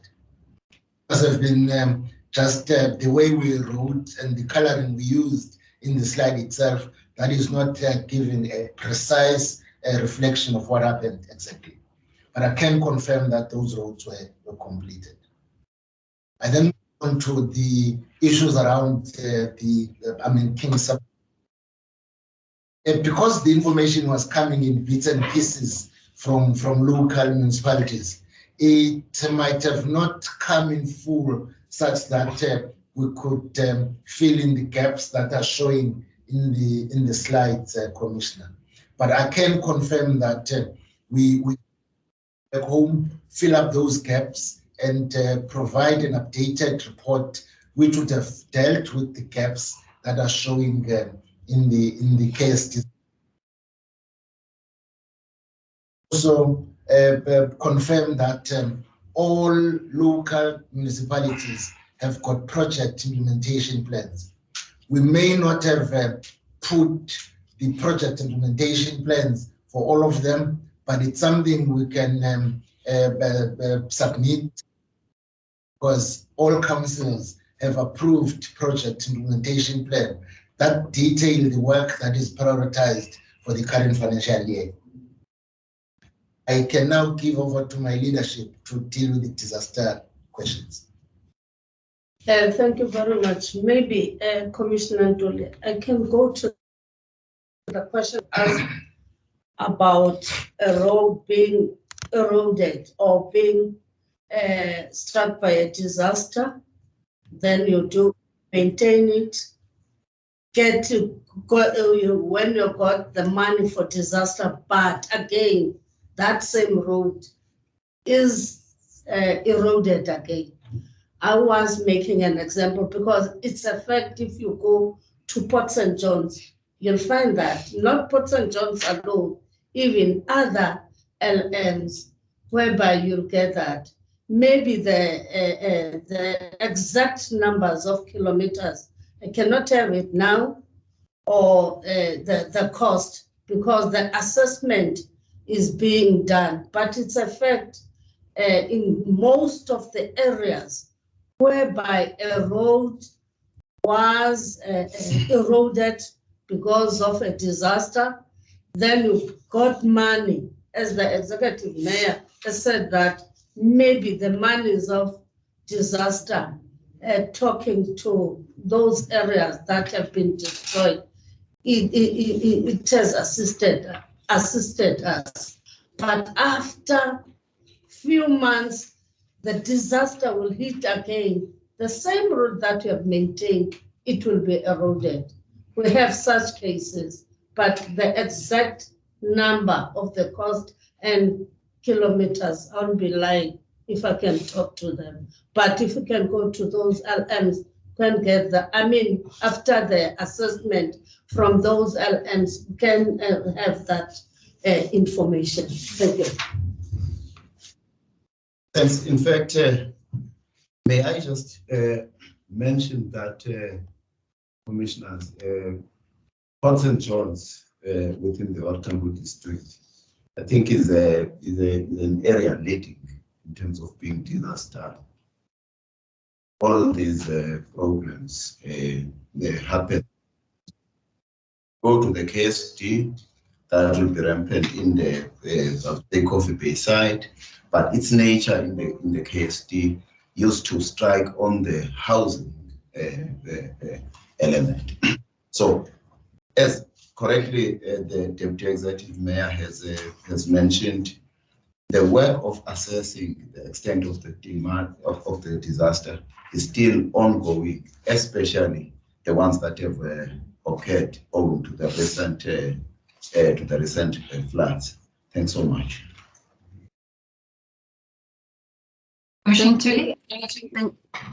Thank you so much, Executive Mayor, Deputy Executive Mayor, and MM. I had just one other question that I forgot to ask you, and it relates to the access road. You will find it on slide 62. And that is the DR08158 Matlaneni access road. Are you able to just give us an indication of how long in terms of kilometers that road is, and what the total budget is for that work on that road? That would be very helpful, Executive Mayor. But before you do respond, and in the interest of time, I will just see if Dr. Fobosi and Dr. Carter have any follow-up questions for yourselves, and you can then just take all of them at once. Dr. Fobosi and Dr. Carter. Right. Thank you, Commissioner. Thank you, Executive Mayor and your colleagues. Just a follow-up, in fact, about 2 or 3 follow-ups. You mentioned, in fact, you admitted that learners suffer when it rains due to the poor roads in some communities such as Tobin, community that I indicated to. Can then the municipality provide details, on any partnerships or collaboration with for example, the Department of Transport in addressing road accessibility challenges and disaster response efforts within the district? So what has been done in that regard? And also, in your presentation, you presented, in fact, you provided details of projects that have been completed and some that are still under construction. And it would be good to just indicate, even if you mention one, to indicate when these projects will be completed to those that are still under construction. For example, your Gunu farms, Solo Portfields, and Nola Nodali Matiba access road. So what is the time frame? Do we know when these will be completed? And also, how does the district municipality prioritize which roads to repair or maintain?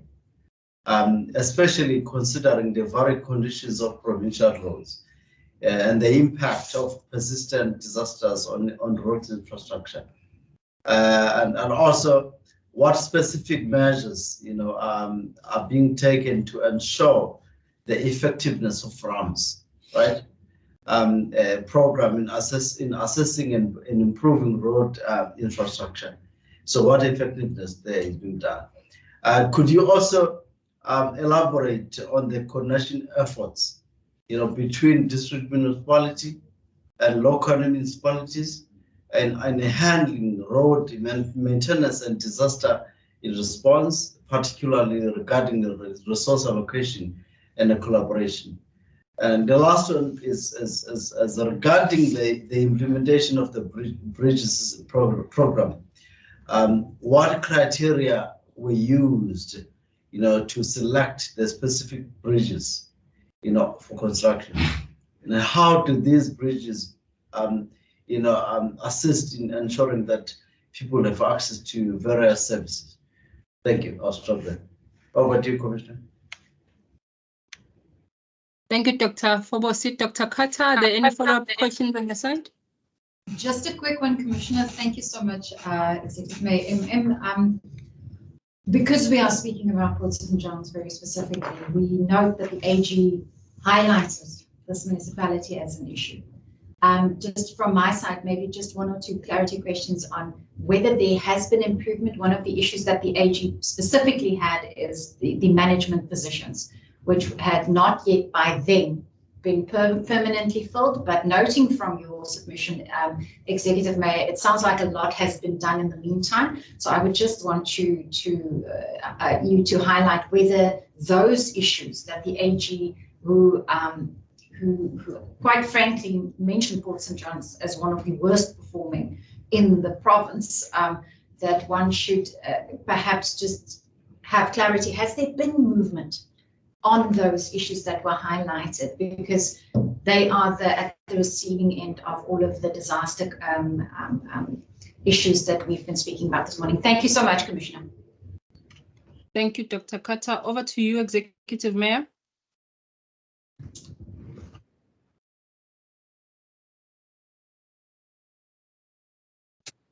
Thanks, Commissioner.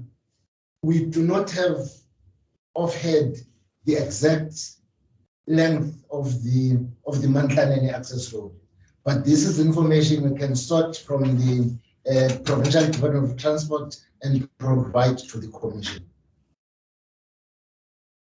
We are working hard to ensure collaboration of all spheres of government in the district.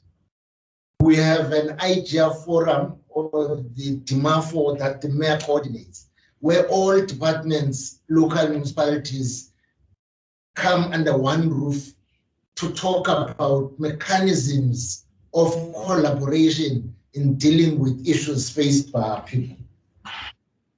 We are working hard to ensure that government works as one entity, as one in the district, to make sure that this work happens.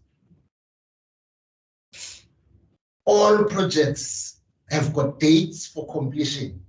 We may not have covered all of them, but this is information we can source from the relevant municipalities and provide.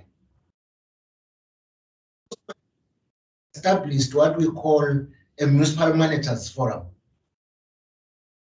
Within a municipal managers forum, we have working groups wherein all directors responsible for infrastructure sit in an infrastructure working group.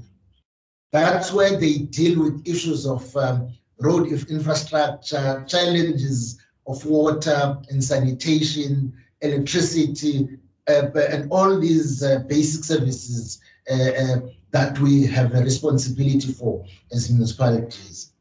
So the importance of that session is that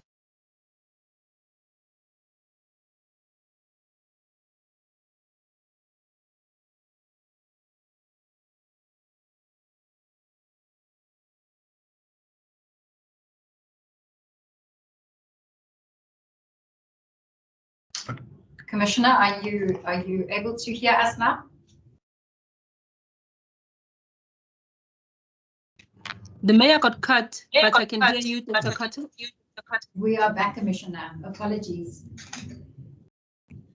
So the working groups of the MM's forum assist us to deal with the challenges of that sector as one. We also have a CFO's forum, where all matters relating to finances and challenges confronting that department are discussed. So in that way, we coordinate the work of the district municipality and the local municipality. So these meetings are scheduled so that we meet from time to time to deal with these challenges. Lastly, on my side, the management of Port St. John's has now been employed.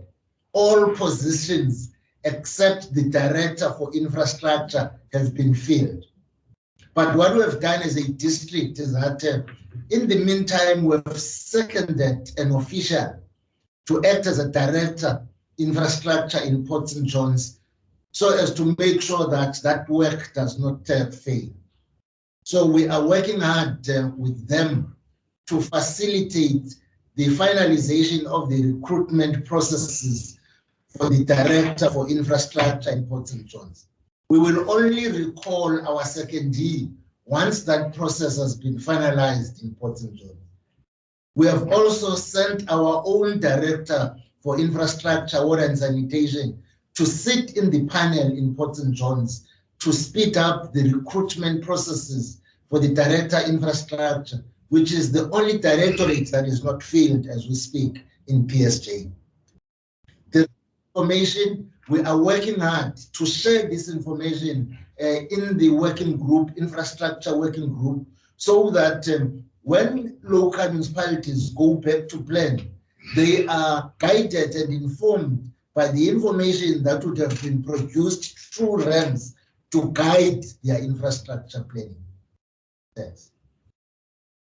Thanks, May. I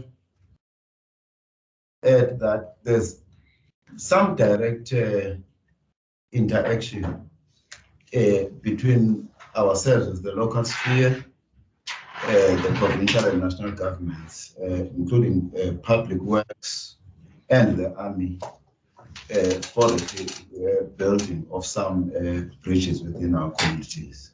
And it obviously does not cover all our backlog, but even very recently we've been made to make new submissions as the program intends to cover some ground in terms of the building of the bridges. But one of the IGR interactions applicable to deal with the issue of these bridges.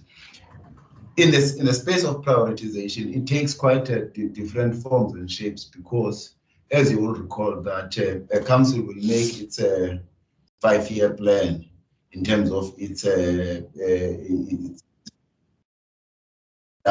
annual revisions. Now, you obviously will have those projects that would have been submitted during engagement with communities. But as a matter of fact, whilst we are in the procession of the 5-year plan, as the conditions change, you do get new dynamics, because you've got new bridges that will tend to become priority, because the current climatic conditions dictate that there's floods in those particular communities. That's where you most probably find yourself at a back foot, because it was not part of the initial plan. It has not progressed through your IDP, and you are compelled to seek external assistance to ensure that there's assistance. But we must also emphasize the point that there will also be those bridges that connect two different municipalities. By way of example, where you realize that now the municipality is not empowered to invest money in that. It has to be the provincial sphere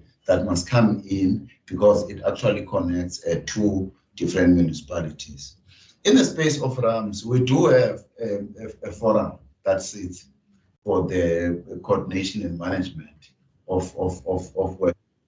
It sits quarterly, because it seeks to make an evaluation of the ground that is being covered by municipalities in terms of the guidance provided in terms of RAMS. Although I'll agree without reservation with Dr. Carter that it's not necessarily binding, but I would emphasize, as I think the municipal manager has made the point earlier on, that in our practical experience, we've not had issues of I would say power relations as it relates to it. It has really been used as efficiently a platform for persuasion, and we have always been comfortable with compliance with the advice that is provided in terms of our RAMS. Thank you.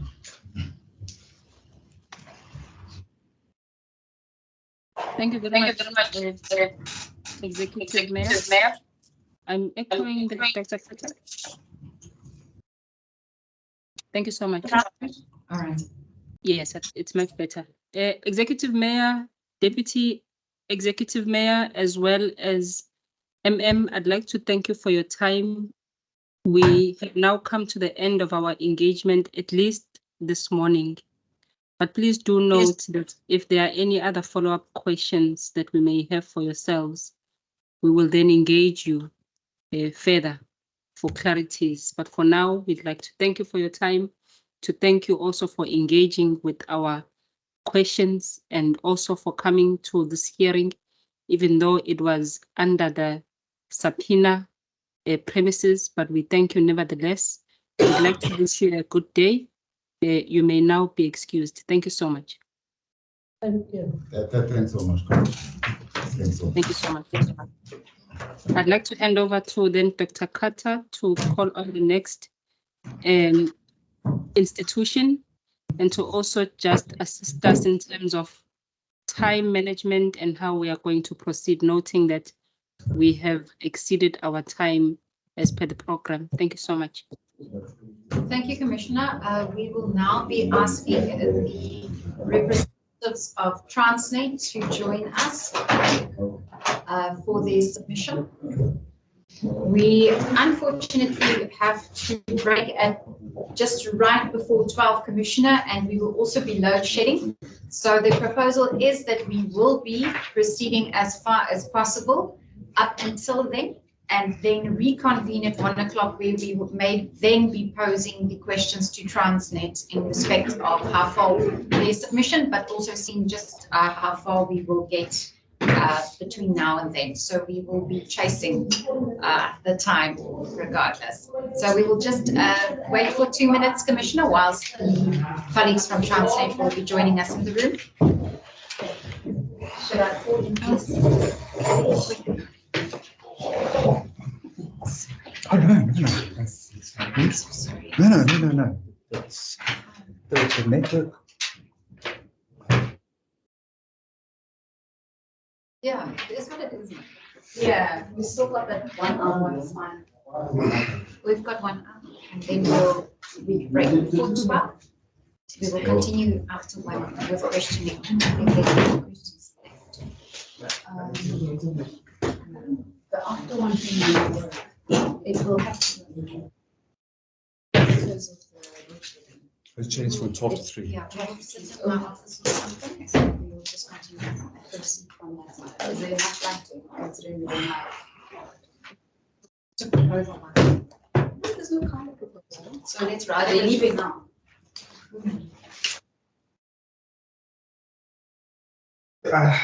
We'll rather focus on the Tambo.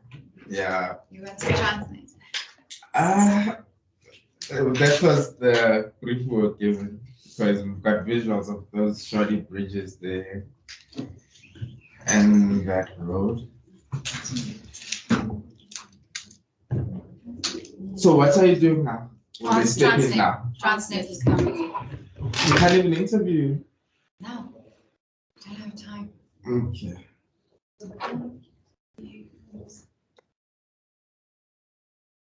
So do look. What was that?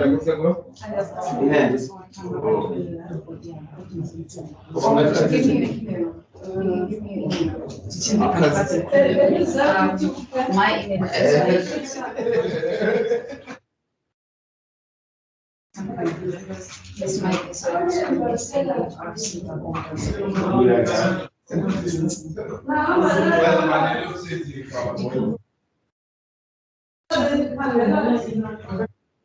we ask that the colleagues join us, please. Thank you.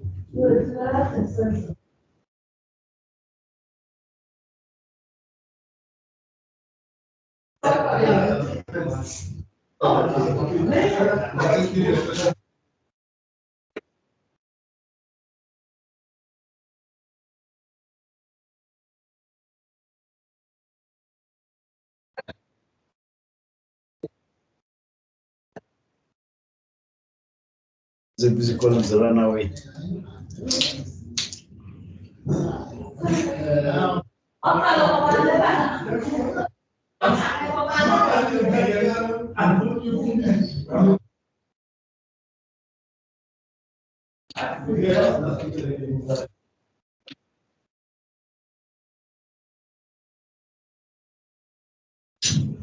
Good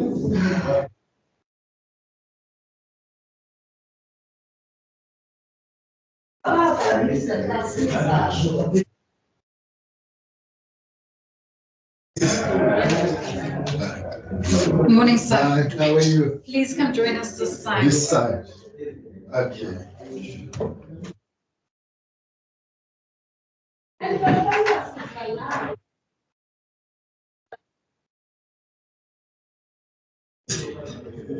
Good morning, sir. Please have a seat. Please have a seat.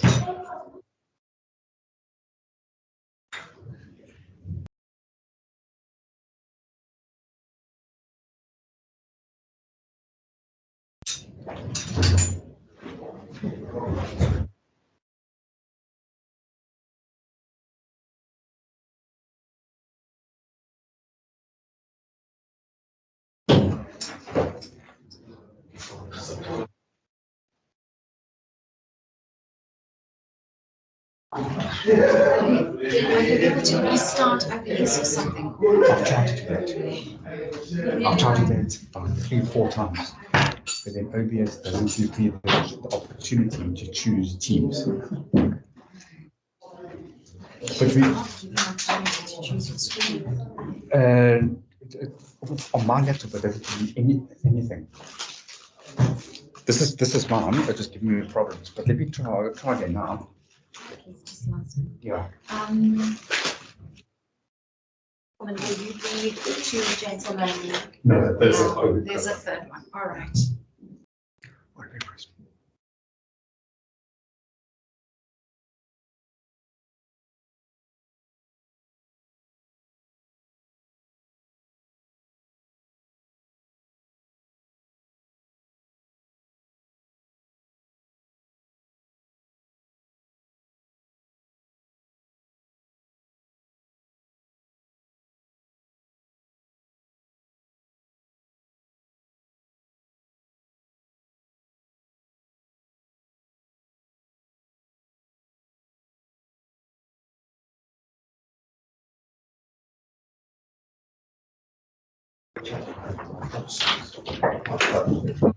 Eileen, I'm the provincial manager here in the Human Rights Commission's office in the Eastern Cape. We are joined by Commissioner Pilile Ntuli, the chairperson of this inquiry, and who was chairing this inquiry in November when it initially took place. And I'll be handing over to her shortly. Just 1 or 2 housekeeping arrangements. We are going to have to unfortunately break just before 12 o'clock. And then reconvene right after 1. So we are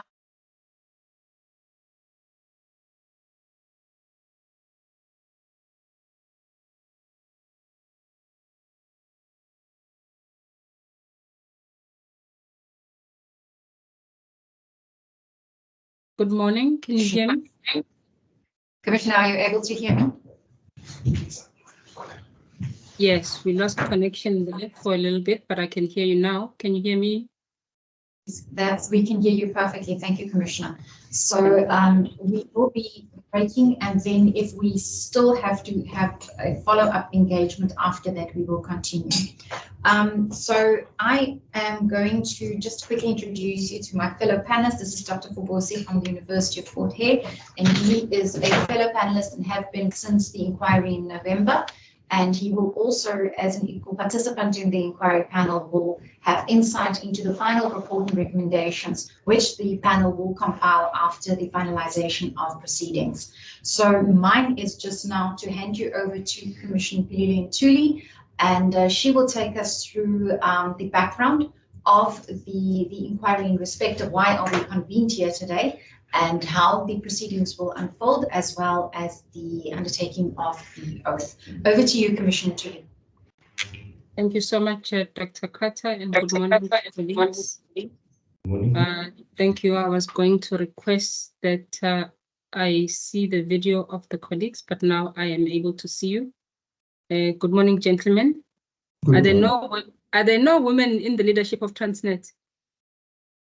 Plenty. Plenty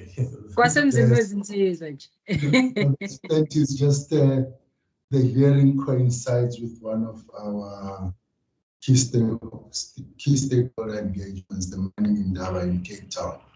That's we hear by default, not by design. No, it's fine. Thank you so much and welcome. As indicated by Dr. Carter, I am Pilile Nduli, a commissioner in the South African Human Rights Commission. And together with Dr. Carter as well as Dr. Fobosi, we form the panel for this inquiry.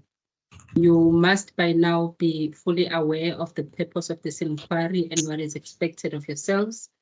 And in the interest of time, since we are delayed, I will not dwell too much on that, except to say that we hope that your submissions this morning are going to assist us in dealing with the question of hand, which is the question of road infrastructure and how together we can address the challenges in order to safeguard human rights in the province.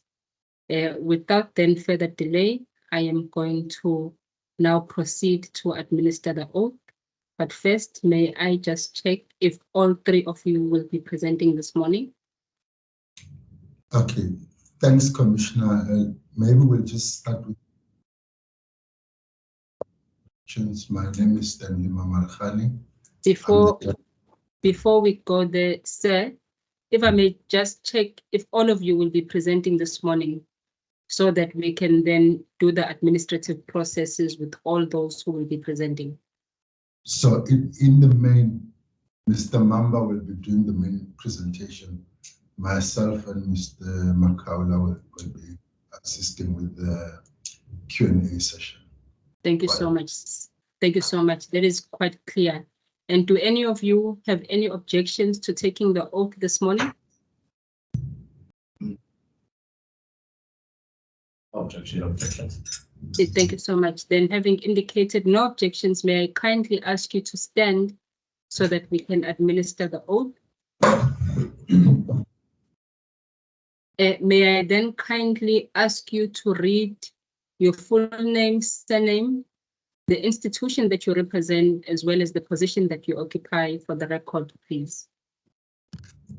Okay, starting with myself, it's Marcia Petros Stanley, the General Manager for Litigation at Transnet. I am Douglas Pesce Amamba. I am the General Manager at Transnet Advisory Support Services. I am Sikoli Patrick Makaula. I am the Regional Stakeholder Manager for Cape Region, serving Eastern Cape, Western Cape, and Northern Cape on stakeholder management and business development. Thank you. Thank you very much. Before we then administer the oath, may I just check with Dr. Carter if the representatives of Transnet are those that we have sought to represent Transnet this morning? Commissioner Ntuli, we have invited Transnet and the representatives sent are duly authorized as per their indication to represent the executive management of transport, of Transnet. Thank you so much. I appreciate that. Then colleagues, having indicated no objections to taking the oath, do you swear that the evidence you shall give this morning shall be the truth, the whole truth and nothing but the truth? If so, kindly individually raise your right hand and state, "So help me God." So help me God. So help me God. So help me God. Thank you so much. You are duly sworn in and you may be seated. Mr. Stanley, then you were about to proceed with your introductory remarks. I will now hand over to yourself and you may then hand over to, I believe it's Mr. Makaula who will make the presentation on behalf of Transnet. Even though all three of you will be engaging with us, I will now hand over to yourself, Mr. Stanley. Thank you so much. Thanks, Commissioner. And let me start by apologizing upfront around communication that might have occurred. It's a very unfortunate incident, but we would like to assure the Commission that Transnet takes this engagement very seriously, and for that reason, try to share some of our thoughts around what the Commission inquiry. And for that reason, upfront, and I think we did try to indicate it in our letter from our chief executive, she did tender her apology to prior engagements, but we have been sent here to fully represent Transnet and ultimately in objectives that it seeks to achieve out of this inquiry. So Mr. Mamba will be doing the main presentation on behalf of Transnet, and myself, as I indicated, will then be session. We did try to share with the Commission the presentation just to give, intending to give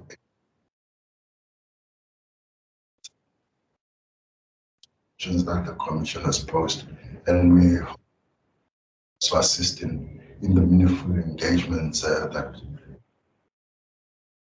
session today. Thanks.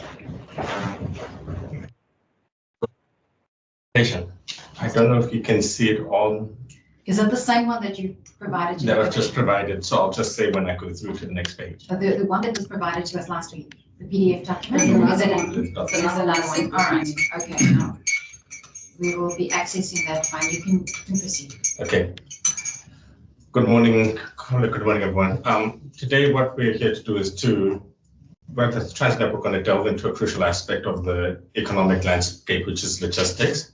Our focus will be Transnet's reinvention and growth strategy and its pivotal role in driving efficiency and competitiveness in the supply chain in South Africa. So we're also going to try to understand how the strategy fits into the strategic infrastructure roadmap for the Eastern Cape and how it aligns with Transnet's vision and implications, and explore the implications that it has in the logistics industry. So if you don't mind, I will just go down to the slide 3, which is just showing an overview of logistics in South Africa. And it's a landscape, it's an overview of how it looks like at the moment. South Africa has a transport-intensive economy, but there are spatial challenges with the main economic hub being in Gauteng. And there is also a dependence on high-value imported goods, imported consumer goods coming into the country. Our domestic transport intensity, there's a distribution of agricultural and manufactured goods from production areas to economic centers. And we have transport of mining commodities from inland mines to ports. Out of competitiveness, there was a study by the LPI, World Bank International and LPI, and South Africa ranked 33rd out of 160 countries in this ranking. However, South Africa must improve its efficiencies of customs, shipment efficiency, supportive infrastructure, competence tracking and tracing, and timeliness of delivery. So that is just an overview of the landscape as it is in the country at the moment. If we proceed to the next slide, Transnet, our strategy, our reinvent for growth strategy, aims to transform Transnet and the South African logistics sector. The strategy was developed with the aim of addressing operational challenges, as well as addressing the liquidity of the business, our Transnet's business, and improving execution of the logistics operations. So it's focused in 3 areas. It's fixing and optimizing the business, transforming the business, and enabling the South African economy. So it's when we talk about fixing and optimizing the business, it's a tactical driven recovery plan. And that there is really just looking at protecting our current and revenue sources, improving the way in which we do business, and saving costs, meeting the short and medium objectives of the shareholders and stakeholders, such as National Treasury. It is the focus for our short to medium term for Transnet. Then we've got the transformative view, which is a bit longer term, which is developing a new way of doing business with fundamental change to our operating models. And that embrace the rail and regulatory reform towards long-term repositioning of the business. And then finally, we're going to enable the South African economy, the expansionary. So there are various initiatives intended to reposition Transnet as a conduit for economic growth through repositioning of various freight value chains and enhanced competition capacity and improve efficiency through industry collaboration in line with the freight logistics roadmap. So we've got a short, medium, and longer term view of where we'd like to go. Proceed to the next slide, slide number 5. Our current state and challenges, we have weak financial performance, operational issues, and there's a shifting policy landscape. And our transformative response is that we have a recovery plan to improve our cash generation, enhance performance, procurement reform, and leverage strategic partnerships. And those are some of the things that we're looking at in the next 18 months to do. And then we're also looking at transformation and growth, where we're looking at long-term financial sustainability, institutional reform, increased competition, volume and efficiency upliftment, and focusing on a high performance culture. And that they will follow after we have done the short-term transformative view. We go to the next slide, slide 6. We've adopted a new approach to drive key supply chain efficiencies and competitiveness. There are 2 broad portfolios that we're looking at. There are the bulk commodities, and there's the industrial sector. The bulk commodities is where Transnet has a significant competitive advantage and delivers value to the logistics chain. And then we also have industrial sectors where Transnet's performance is not competitive, and we do need significant value chain optimization. The rail reform provides an additional platform for us to leverage partnerships for growth, open access principle, allowing more focus on what we're good at. Overall, the segment strategy represents a fundamental change for Transnet, away from divisional modal service offering to strategic participation and structured collaboration in integrated commodity supply chains. And so where we're looking at is the segment strategy portfolio is translated into a simple statement, application statement. We partner where it's mutually beneficial to support growth ambitions in key segments. So we are willing to look at that partnerships of where we can grow. Slide number 7. We're looking at the different sort of segment positioning. We've got the mining, containers and automotive, agriculture, fuel and gas. With mining, with iron ore, we're looking at to stabilize delivery and looking at growth in the iron ore sector to about 67 million tons per annum. Manganese, we're going to look at migrating manganese exports from Gqeberha to Ngqura and introduce private sector capital and capabilities in terminal operations and million tons per annum. As well as with coal, it's reduced the cost of logistics to competitively restore SA's export coal capacity at 81 million tons per annum. And it's to maintain South Africa's global position as a preferred chrome exporter through partnerships and strengthening export channels via Port of Richards Bay and Maputo to deliver 37 million tons. With regards to the containers and automotive, we're going to partner to expand the regional hub port system for clean commodities in the Port of Durban, and we're going to leverage public partnership to reposition the auto and container rail and port terminal business. With regards to agriculture, we are going to partner to maintain the integrity of the fruit export cold chain and grow fruit on rail to about 4 million TEUs per, that is a 20-foot equivalent units containers per annum in 5 years. And we're going to standardize and maintain and transform grain intermodal supply chain to lower the cost of logistics and reinstate rail as a preferred partner to the grain industry.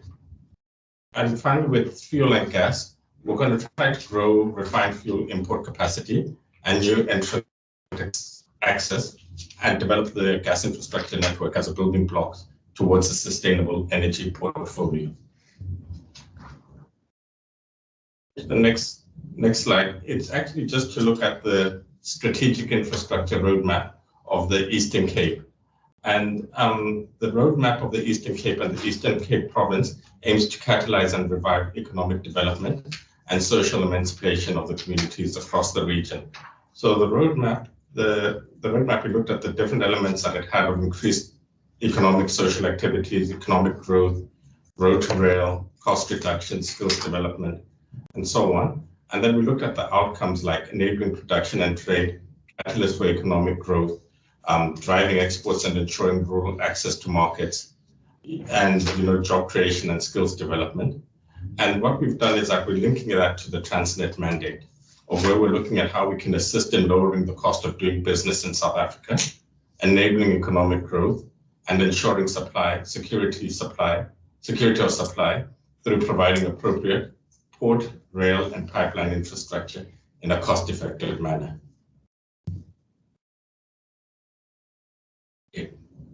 If we look at the Eastern Cape's Vision 2030 Provisional Development Plan, Transnet has prioritized growth and optimizations of containers, automotive, manganese, LNG, and agricultural initiatives around the Eastern Cape. So we mentioned earlier about migrating manganese from the Port of Port Elizabeth to Port of Vancouver, and adding private sector capital and capabilities to terminal operations to support growth. We looked at the auto and container, and that's also partly to expand the regional hub port system for containers at the Port of Vancouver and develop a high-capacity automotive corridor between the Port of Port Elizabeth and the inland region, utilizing the South Core Rail Corridor, and leveraging PSPs to expand on auto capacity and build sustainable wagon fleet and reposition key customer flows. With regards to fuel and gas, we're looking at using public and private partnerships to develop gas import capacity at the Port of Vancouver and building blocks towards a sustainable energy portfolio. Finally, agriculture is to use public-private partnerships to support the growth and transformation of the rapidly expanding agricultural cluster. So that's how we see ourselves linking in with the strategy, with the vision of the Eastern Cape. If we go to the next slide, we're currently supporting several key industries in the Eastern Cape through extensive infrastructure and operations.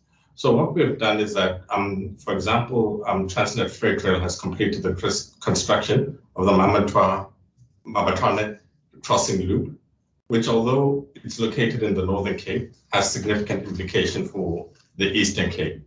This includes additional rail slots for 104 wagon manganese trains to Tereta. So by doing that loop, we can bring more trains to Tereta, and the establishment of new export channels for manganese through the Port of East London, and reducing rail volumes, long distance volumes. If you go through, sorry, the next slide is it's got quite a bit on it, but please, if you allow me to talk through. We're looking at branch line concessions, where we're looking at allowing other players to help assist with branch lines. And in particular, with regards to the Eastern Cape, there is the Port Elizabeth narrow gauge, which is the development and train operations of the narrow gauge.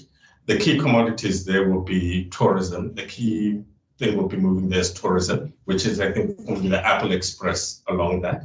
And then we've got the Cookhouse to Blamey development and train operations of that line, and that they would support the containers, auto, and cement. And then we've got Kirkwood to Adam, and that there's the development of the Kirkwood terminal and the upgrade of the Kirkwood to Adam rail line, and that they would support the citrus and reefers, which is the fruit export mainly. So that's what that map is showing, where we have opportunities in the Eastern Cape. Just go down to the next slide. It's just to give an update on where we are with regards to those branch lines. So the Mthatha to Amabele branch line, the concession has been awarded, but it's not operational yet. So there's still negotiations around, there's still rates negotiation and handover of the remaining lines to concessionaire to fully operate. We're looking at, getting full implementation in financial year 23, 24, 24, 25, this coming financial year. And then with regards to tourism and agriculture, we've got the Cookhouse Langley line, as I mentioned earlier. We had put out an RFP, but unfortunately we didn't get any bids for it. And so we're looking at re-advertising it again and also trying to get the concession operational in the next financial year. And with the Port Elizabeth steam train opportunity, that one there again, we received one response on the evaluation. So we're going to look at also re-advertising that during this financial year. And then we also have the Addo Kirkwood branch line, which is, we didn't receive any bids and we're looking to re-advertise them, re-advertise that so we can get some players in it. The final one is the Alisdale to Port Alfred branch line. The concession has been awarded, but it's not operational yet.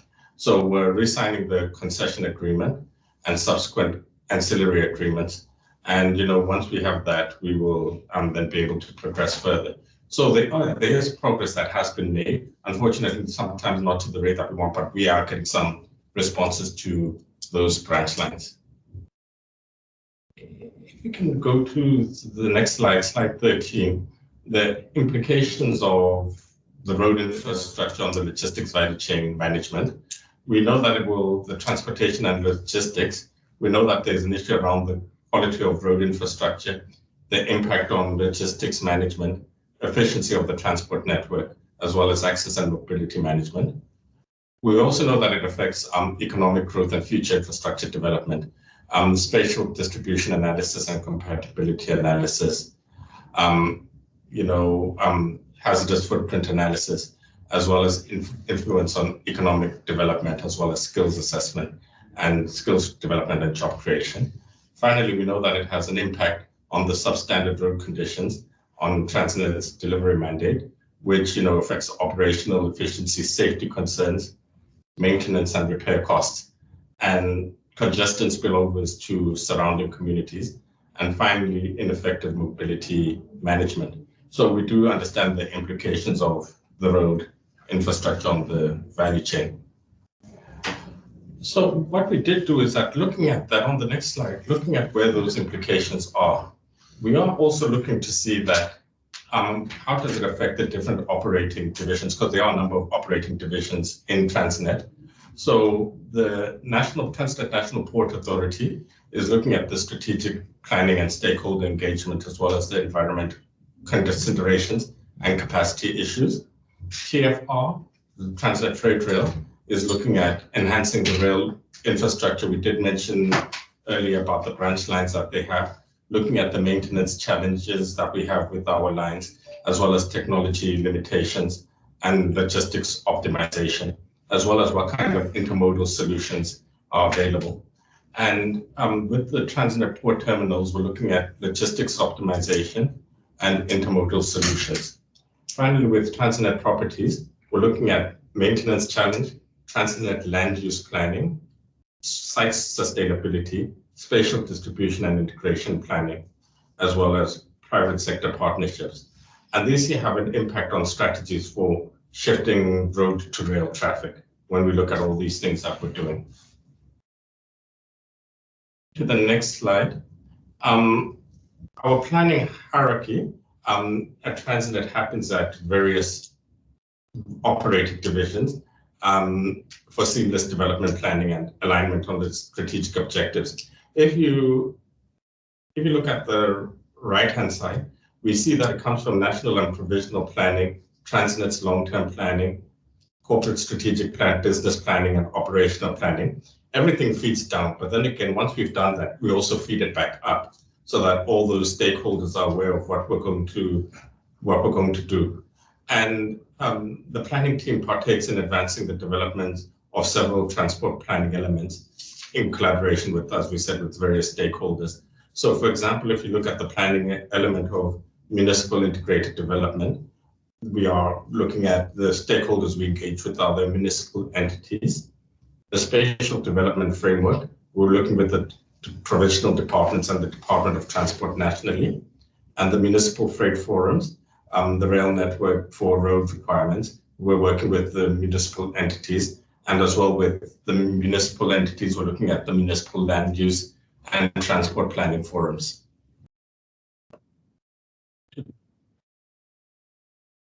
Conclusion, we just want to reaffirm our unwavering commitment to the continuous improvement and sustainable development of South Africa's transport network. Our vision extends beyond the immediate operational enhancement. It encompasses a holistic approach to shaping a transport system that is not only efficient and reliable, but is also environmentally responsible and economically beneficial for the nation. We understand that there are challenges that are faced in the transport sector, and those cannot be addressed in isolation. Collaborative efforts with stakeholders, including the Road Freight Association, mining customers, government agencies, and local communities are essential. And we're dedicated to embracing innovation, be it in technology, infrastructure development, or operational processes. This includes investing in modernizing our rail and port infrastructures, adopting greener technologies, and optimizing our logistics operations. Finally, our role extends beyond transportation. We are a key driver of economic growth and social development in South Africa. By improving the transport network, we will not only facilitate trade and commerce, but also contribute to job creation, skills development, and regional development. Thank you. Thank you so much. I'd like to hand you over to Commissioner Tuli. Thank you very much, Dr. Carter. Thank you very much to the team from Transnet. Now, as indicated earlier, I will now invite the panel to engage with your presentation. Let's start with yourself, Dr. Carter, and thereafter Dr. Phobos. Thank you, Commissioner. Thank you so much to everyone attending these proceedings today. We may be interrupted, as I've indicated, by 12 o'clock, but if we are not done with the questionings, we will then just proceed at one. The first one from my side, thank you for the letter as well as the presentation. But what I see is quite an interesting action is that as much as you also would benefit from, as Transnet would benefit from a better road infrastructure, the premise that I'm coming from is that you are perhaps also contributing to the state of the current infrastructure, as we've seen in the province. Now, why I'm asking and putting that to you, perhaps that is just my first question is, would you agree that as a result of a lack of rail facilities, businesses would be moved to transport their goods on the roads of the province?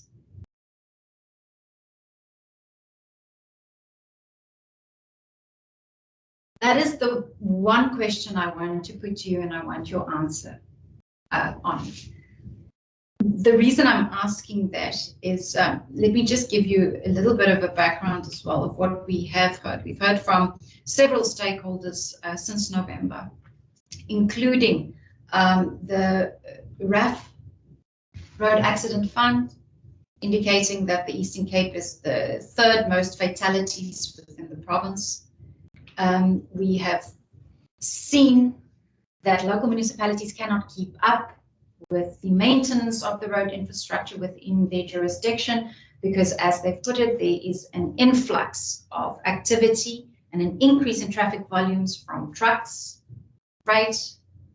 So that perhaps is just the context from which I'm coming. And I just want to have an answer on that one question for now, is would you agree that if businesses are unable to get their goods around, for instance, inland on rail, that they are moved and they are forced to make use of the roads? Commissioner, that is just my first question for now. Thank you. Thank you very much, Dr. Carter. Do you have any other questions, Dr. Carter?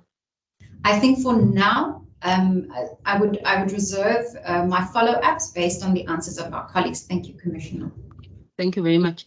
Perhaps then let us also take your questions, Dr. Fobosi, and give over to Transnet thereafter. All right, thank you, Commissioner. Thank you. And thank you, colleagues, for your presentation. Very much informative. We are very much happy to hear what you've just presented. In fact, looking at your submission, reading through your submission, you mentioned that Transnet. In fact, you mentioned Transnet's commitment to enhancing its responsiveness and engagement with stakeholders, right? If I'm asking if you could please provide examples, of recent initiatives or programs that are aimed at improving communication and collaboration with communities affected by Transnet operations, right? And also the submission highlights your role in economic development, especially through infrastructure projects such as expansion of the port of Ngquza Hill. Can you please outline any upcoming projects or investment in the Eastern Cape region that aim to address road accessibility and stimulate economic growth? Also, you mentioned the importance of shifting traffic from road to rail, right? And we all know the state of our rail at the moment, which still needs improvement. What specific strategies or incentives does Transnet have in place to encourage this shift, right? Especially in regions where road infrastructure is suboptimal. It's very bad, right? I do have follow-up questions, but I'll stop there. I don't want to load you. Thank you. Thank you very much, Dr. Fobosi. Are your follow-up questions based on the responses to the questions you have posed, or are they additional questions to the ones you have posed? There are additional questions, Commissioner, unless you want me to just finish them. It's just 3 questions. Please do. Thank you so much. Thank you, Commissioner. Also, collaboration with stakeholders such as the Road Freight Association and mining customers is emphasized in the submission, right? So how does Transnet ensure that the input and feedback from these stakeholders are effectively integrated into the decision-making processes related to infrastructure development and logistics optimization? Also, the submission discusses, in fact, highlights the Transnet's involvement in municipal planning processes, that is. So can you elaborate on how Transnet coordinates with local authorities to address road-related requirements, right? So to address many of the problems that exist in municipal level. Finally, can you provide insights, right, into Transnet long-term vision for sustainable transport infrastructure development in South Africa, right? Particularly in regions facing accessibility challenges like Eastern Cape. We know the problems, especially in your deep rural areas. So how does Transnet plan to balance economic growth with the environmental considerations in the future project? Right. So I'll stop there. Thank you, Commissioner. Thank you very much, Dr. Fobosi. I'll now hand over to the team from Transnet to respond. Okay, thanks, Commissioner. So we'll just deal with the questions amongst ourselves the best way we can. As regards the question that Dr. Carter asked,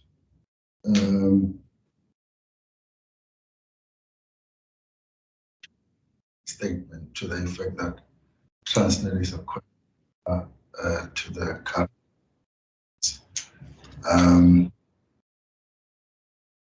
simple answer there would be, can only operate within the space that we need to operate within. And for instance, if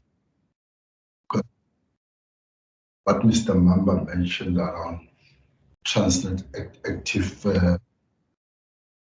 to the branch lines, you can look at them as a better way of trying to, or in supporting the road strategy. And to my knowledge, I don't think infrastructure vandalization in the Eastern Cape than in the other. So, and then you can see from Mr. Mamba's presentation that flow of commodities from the Northern Cape to specifically Mucha, it's part of Transnet bigger, broader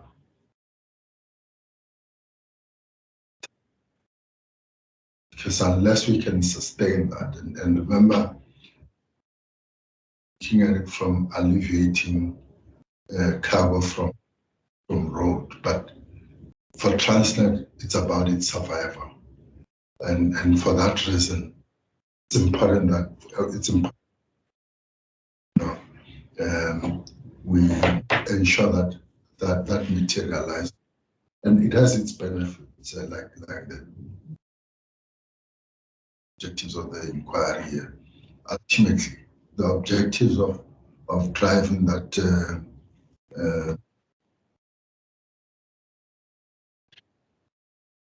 Cape, Mucha, it's aligned with what the Commission is seeking to achieve out of this inquiry. So, and to that contributor to the state of that.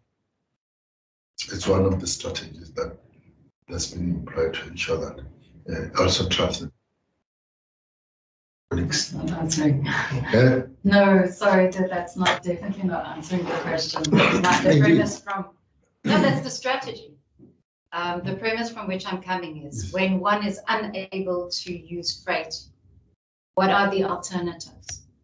Would that be road? Yes, it do. Okay, so does Transnet have a full functioning freight service currently within the province and the country? Yes, it might not be,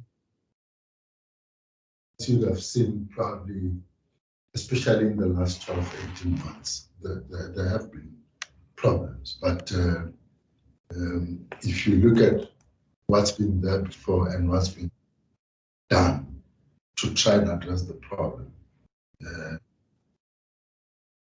and appreciate that something has been done about it.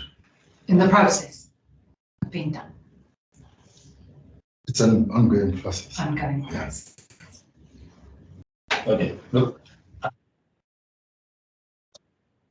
If you look at also how the question of perhaps manganese, as it were, as the one commodity that perhaps moves on the road at the main, you will see the Mamatwana loop that Douglas mentioned, Mr. Mamba, in terms of how Transnet has managed to make sure that a new line is being opened to export manganese through Slangan, which is one of the loops that we've opened recently.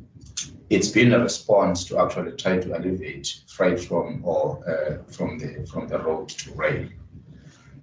We truly understand that as your question is actually trying to say, if you're not able to move freight to rail, what's the other alternative? I would say, understandable so, freight is meant to move by rail, but due to heightened economic activity, that has resulted to road being used in the process. But Transnet, as it were, in terms of engaging stakeholders, like the mining industry, we have extensively engaged the industry with the aim of ensuring that there's responsible movement of freight in the road. We understand the impact that this might cause And as part of the initiatives that we've done is to engage stakeholders like the Mining Council to ensure that they impose upon their members the importance of responsible freight management. And we are also in talks with the South African freight forwarders as part of our key stakeholders to make sure that whatever goods that are destined to our ports, be it ports or be it to our sidings where they go through rail, that is done in a responsible manner. So it's a process. It's an ongoing process to make sure that Transnet actually restores its capability in terms of moving freight through rail. As also you would appreciate, infrastructure vandalism in this part of the province is not that much, mainly because there are branch lines besides the main line that moves from Johannesburg to the Eastern Cape, and also that goes to the Northern Cape, as it were.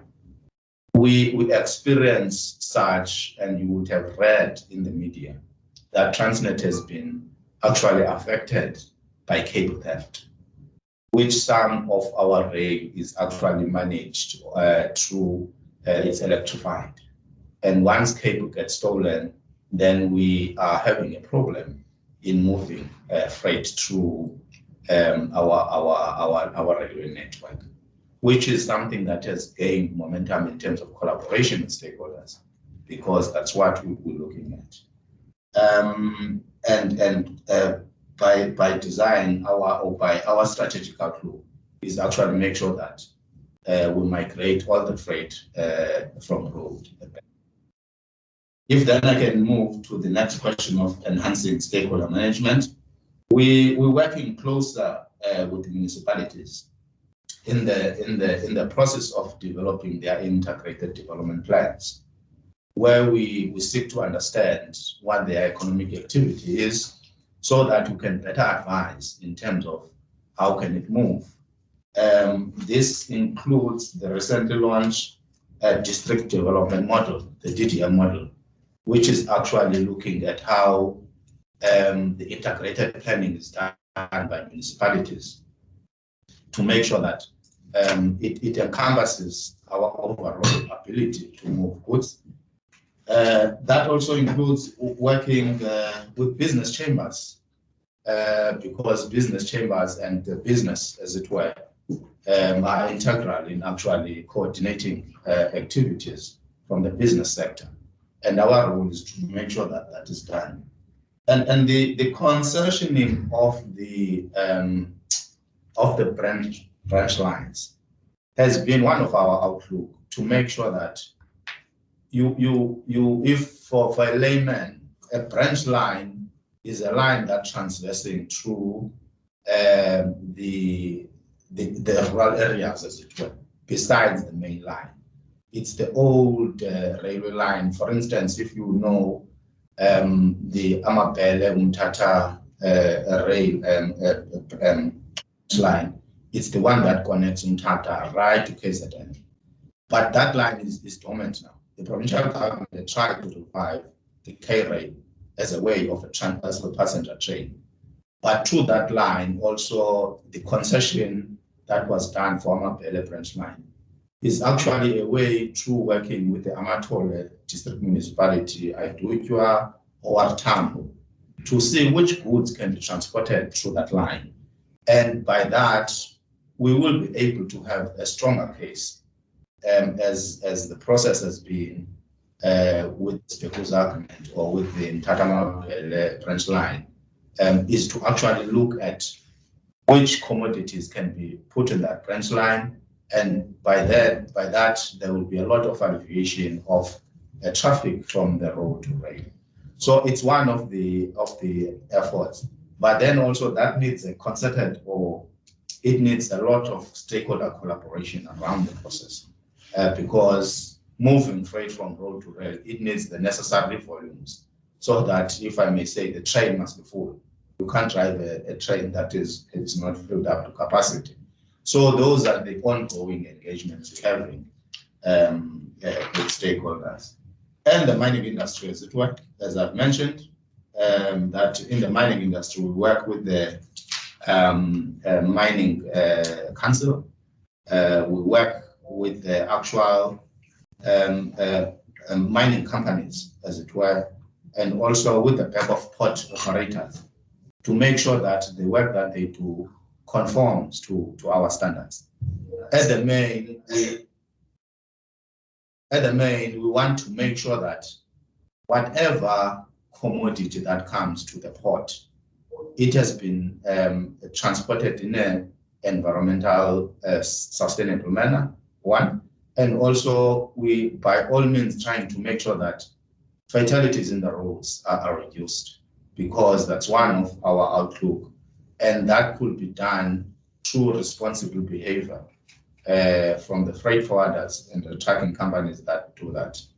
And the unfortunate part or the actual positive is that with the heightened economic activity, you would see that manganese has been moving through roads, in as much as there is a lot of manganese that moves with our trades, as it were, on the allocated allocation in terms of our language. So we are striking the balance by all means as Transnet to make sure that there's responsible management of transportation of goods within our roads. Thanks. I know that it's what, 2 minutes to 12, and I heard that we have a hard stop of 12 o'clock, right?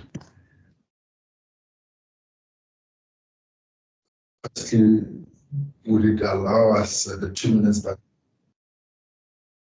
establish whether the questions have been satisfactorily answered and taking follow-up questions, or would this be a convenient time for us to adjourn and reconvene at the time stated earlier? Thanks. Right. Thank you. And thank you for your responses. I have a question on the upcoming projects, but I think I will give it to the commissioner to just indicate the way forward. Because Dr. Kata just stepped out and she's asked SECO to come. Commissioner, are you there? Yes, I am here, Dr. Fobosi. I wonder, in the interest of the load shedding that we are about to experience, if you can pose your question and request for the record and request Transnet to offer us a response in writing. Will that be fine, Dr. Fobosi? Yes, I think that is fine, Commissioner. That is fine. I think thank you so much. They can just provide the responses in writing. That is fine. Thank you so much. And I think, thanks, Commissioner. Please do go ahead, Dr. Fobosi. Oh, okay, thanks. Yeah, there was a question I asked about infrastructure projects such as a Port of Ngqura, which you said linked to economic development. And I asked you if you could please outline any upcoming projects or investment in the Eastern Cape province that address road accessibility issues and stimulate economic growth. So, because I think that is important. And I also ask you to kind of indicate the specific strategies or incentives, that Transnet has in place to encourage the shift from road to rail.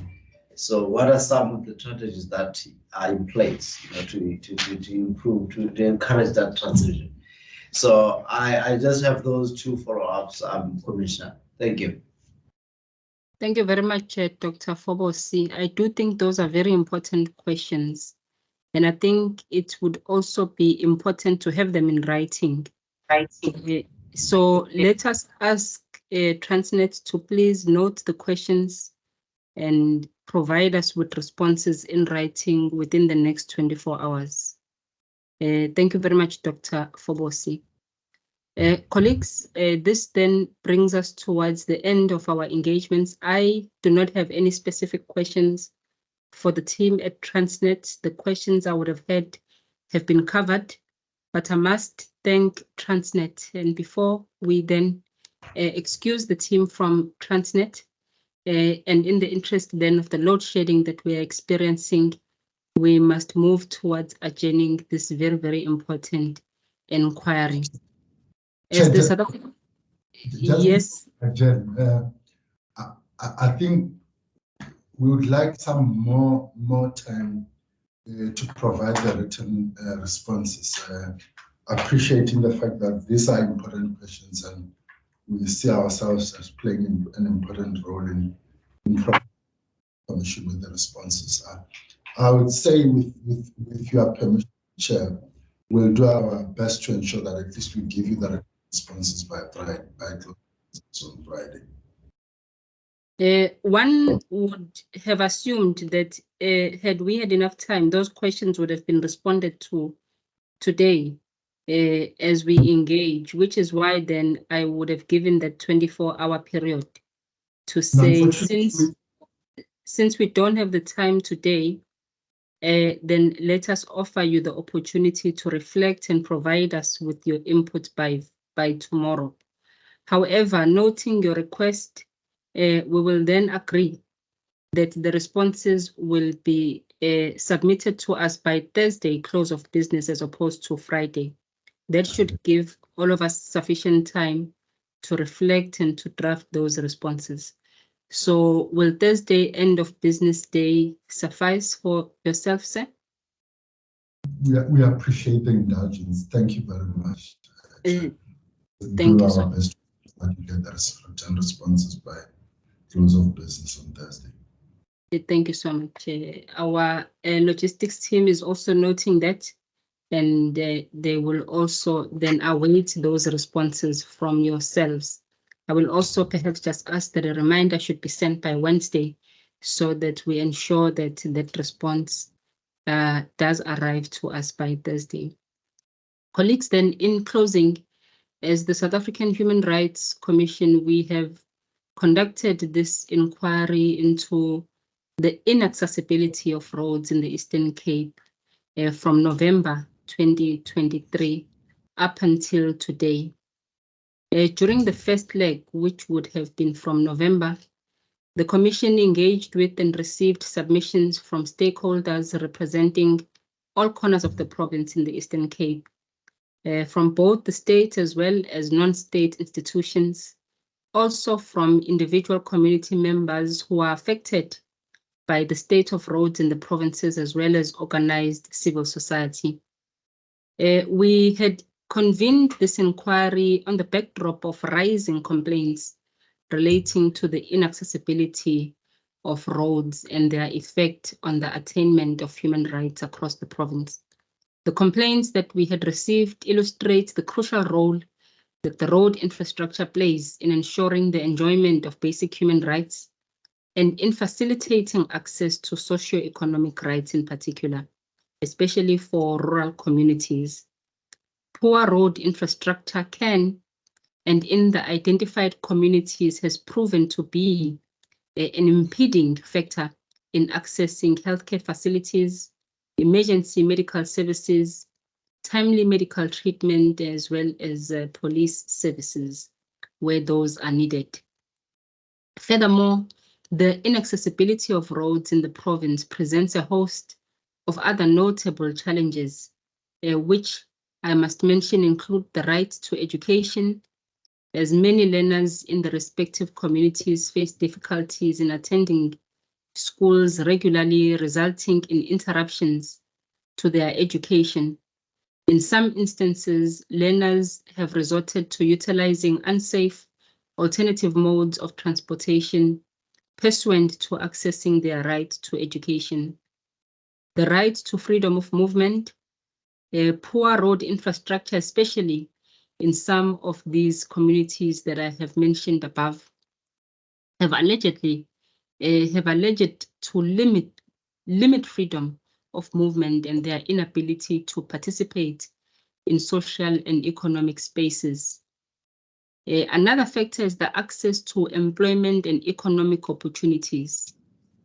As we all well know, the lack of infrastructure hinders socioeconomic development, as the lack of proper roads can isolate communities and impede access to employment opportunities, which then further relegates communities who are already in the margins and the fringes.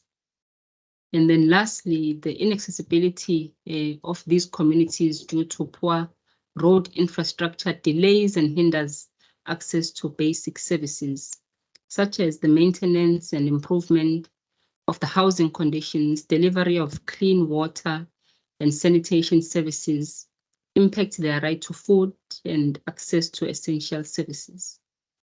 Therefore, guided by our constitutional mandate in terms of Section 184 of the Constitution, which is to monitor and assess the observance of human rights in South Africa with a view to taking steps to secure appropriate redress where human rights have been violated, as well as our statutory mandate of conducting investigations in terms of Section 15, subsection 1.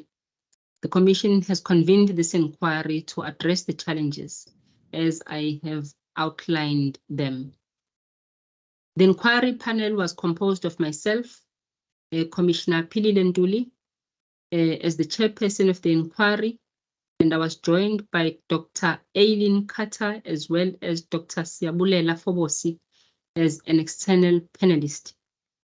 This inquiry process has been inquisitorial in nature as opposed to being accusatorial. Today, we have, through a subpoena process, had the submissions of the Tambo District Municipality, and now in finality, that of Transnet. And this was due to non-responsiveness from both institutions to our request of November 2023. Having heard from Tambo District Municipality and Transnet, the Tambo District Municipality has stated how disasters have an effect on the conditions of the roads, particularly in municipalities such as Port St. John's local municipality. Challenges of insufficient budget were cited as some of the factors constraining municipalities under the Tambo District Municipality in improving these road infrastructures. The municipality indicated that various forums to strengthen intergovernmental relations are in place, such as the District Mayoral Forum, CFO forums, or the forums of CFOs, as well as the forums of municipal managers. Transnet stated that the road infrastructure has an impact on, amongst others, logistics and the value chain management and efficiency in delivering goods and services. Transnet has also emphasized that a collaborative approach is required amongst the stakeholders to address the challenges in the transport sector. Transnet has also stated that it is dedicated to innovation, whether that innovation is in technology, infrastructure development, or operational processes. Therefore, it was working on modernizing the rail and port infrastructure, adopting greener technologies, and optimizing logistics operations. Transnet has indicated to us that it sees itself as a key driver of economic growth and social development in South Africa. The Commission would like to thank Transnet as well as Tambo and all of those who have participated in the inquiry proceedings from November. Your submissions and testimonies have greatly enriched this inquiry process. The Commission will now begin the process of analyzing the submissions received and to come up with findings and recommendations in the inquiry report. This, of course, is with a view to securing the appropriate redress where human rights have been violated. Again, I'd like to thank mainly the panelists, Dr. Carter as well as Dr. Fobosi, for the sterling work that you have done, but also the team from the Provincial Office of the South African Human Rights Commission in the Eastern Cape Province, as well as at the National Office, Pismo Mpoti, as well as Mendi Ramane, for the work that we have all done together in pulling this inquiry together. Thank you very much, colleagues. The inquiry proceedings are now accordingly adjourned. You may have a good day. Thank you so much. Thank you. Thank you, Commissioner. Thank you so much. Thank you. Ms. Mike.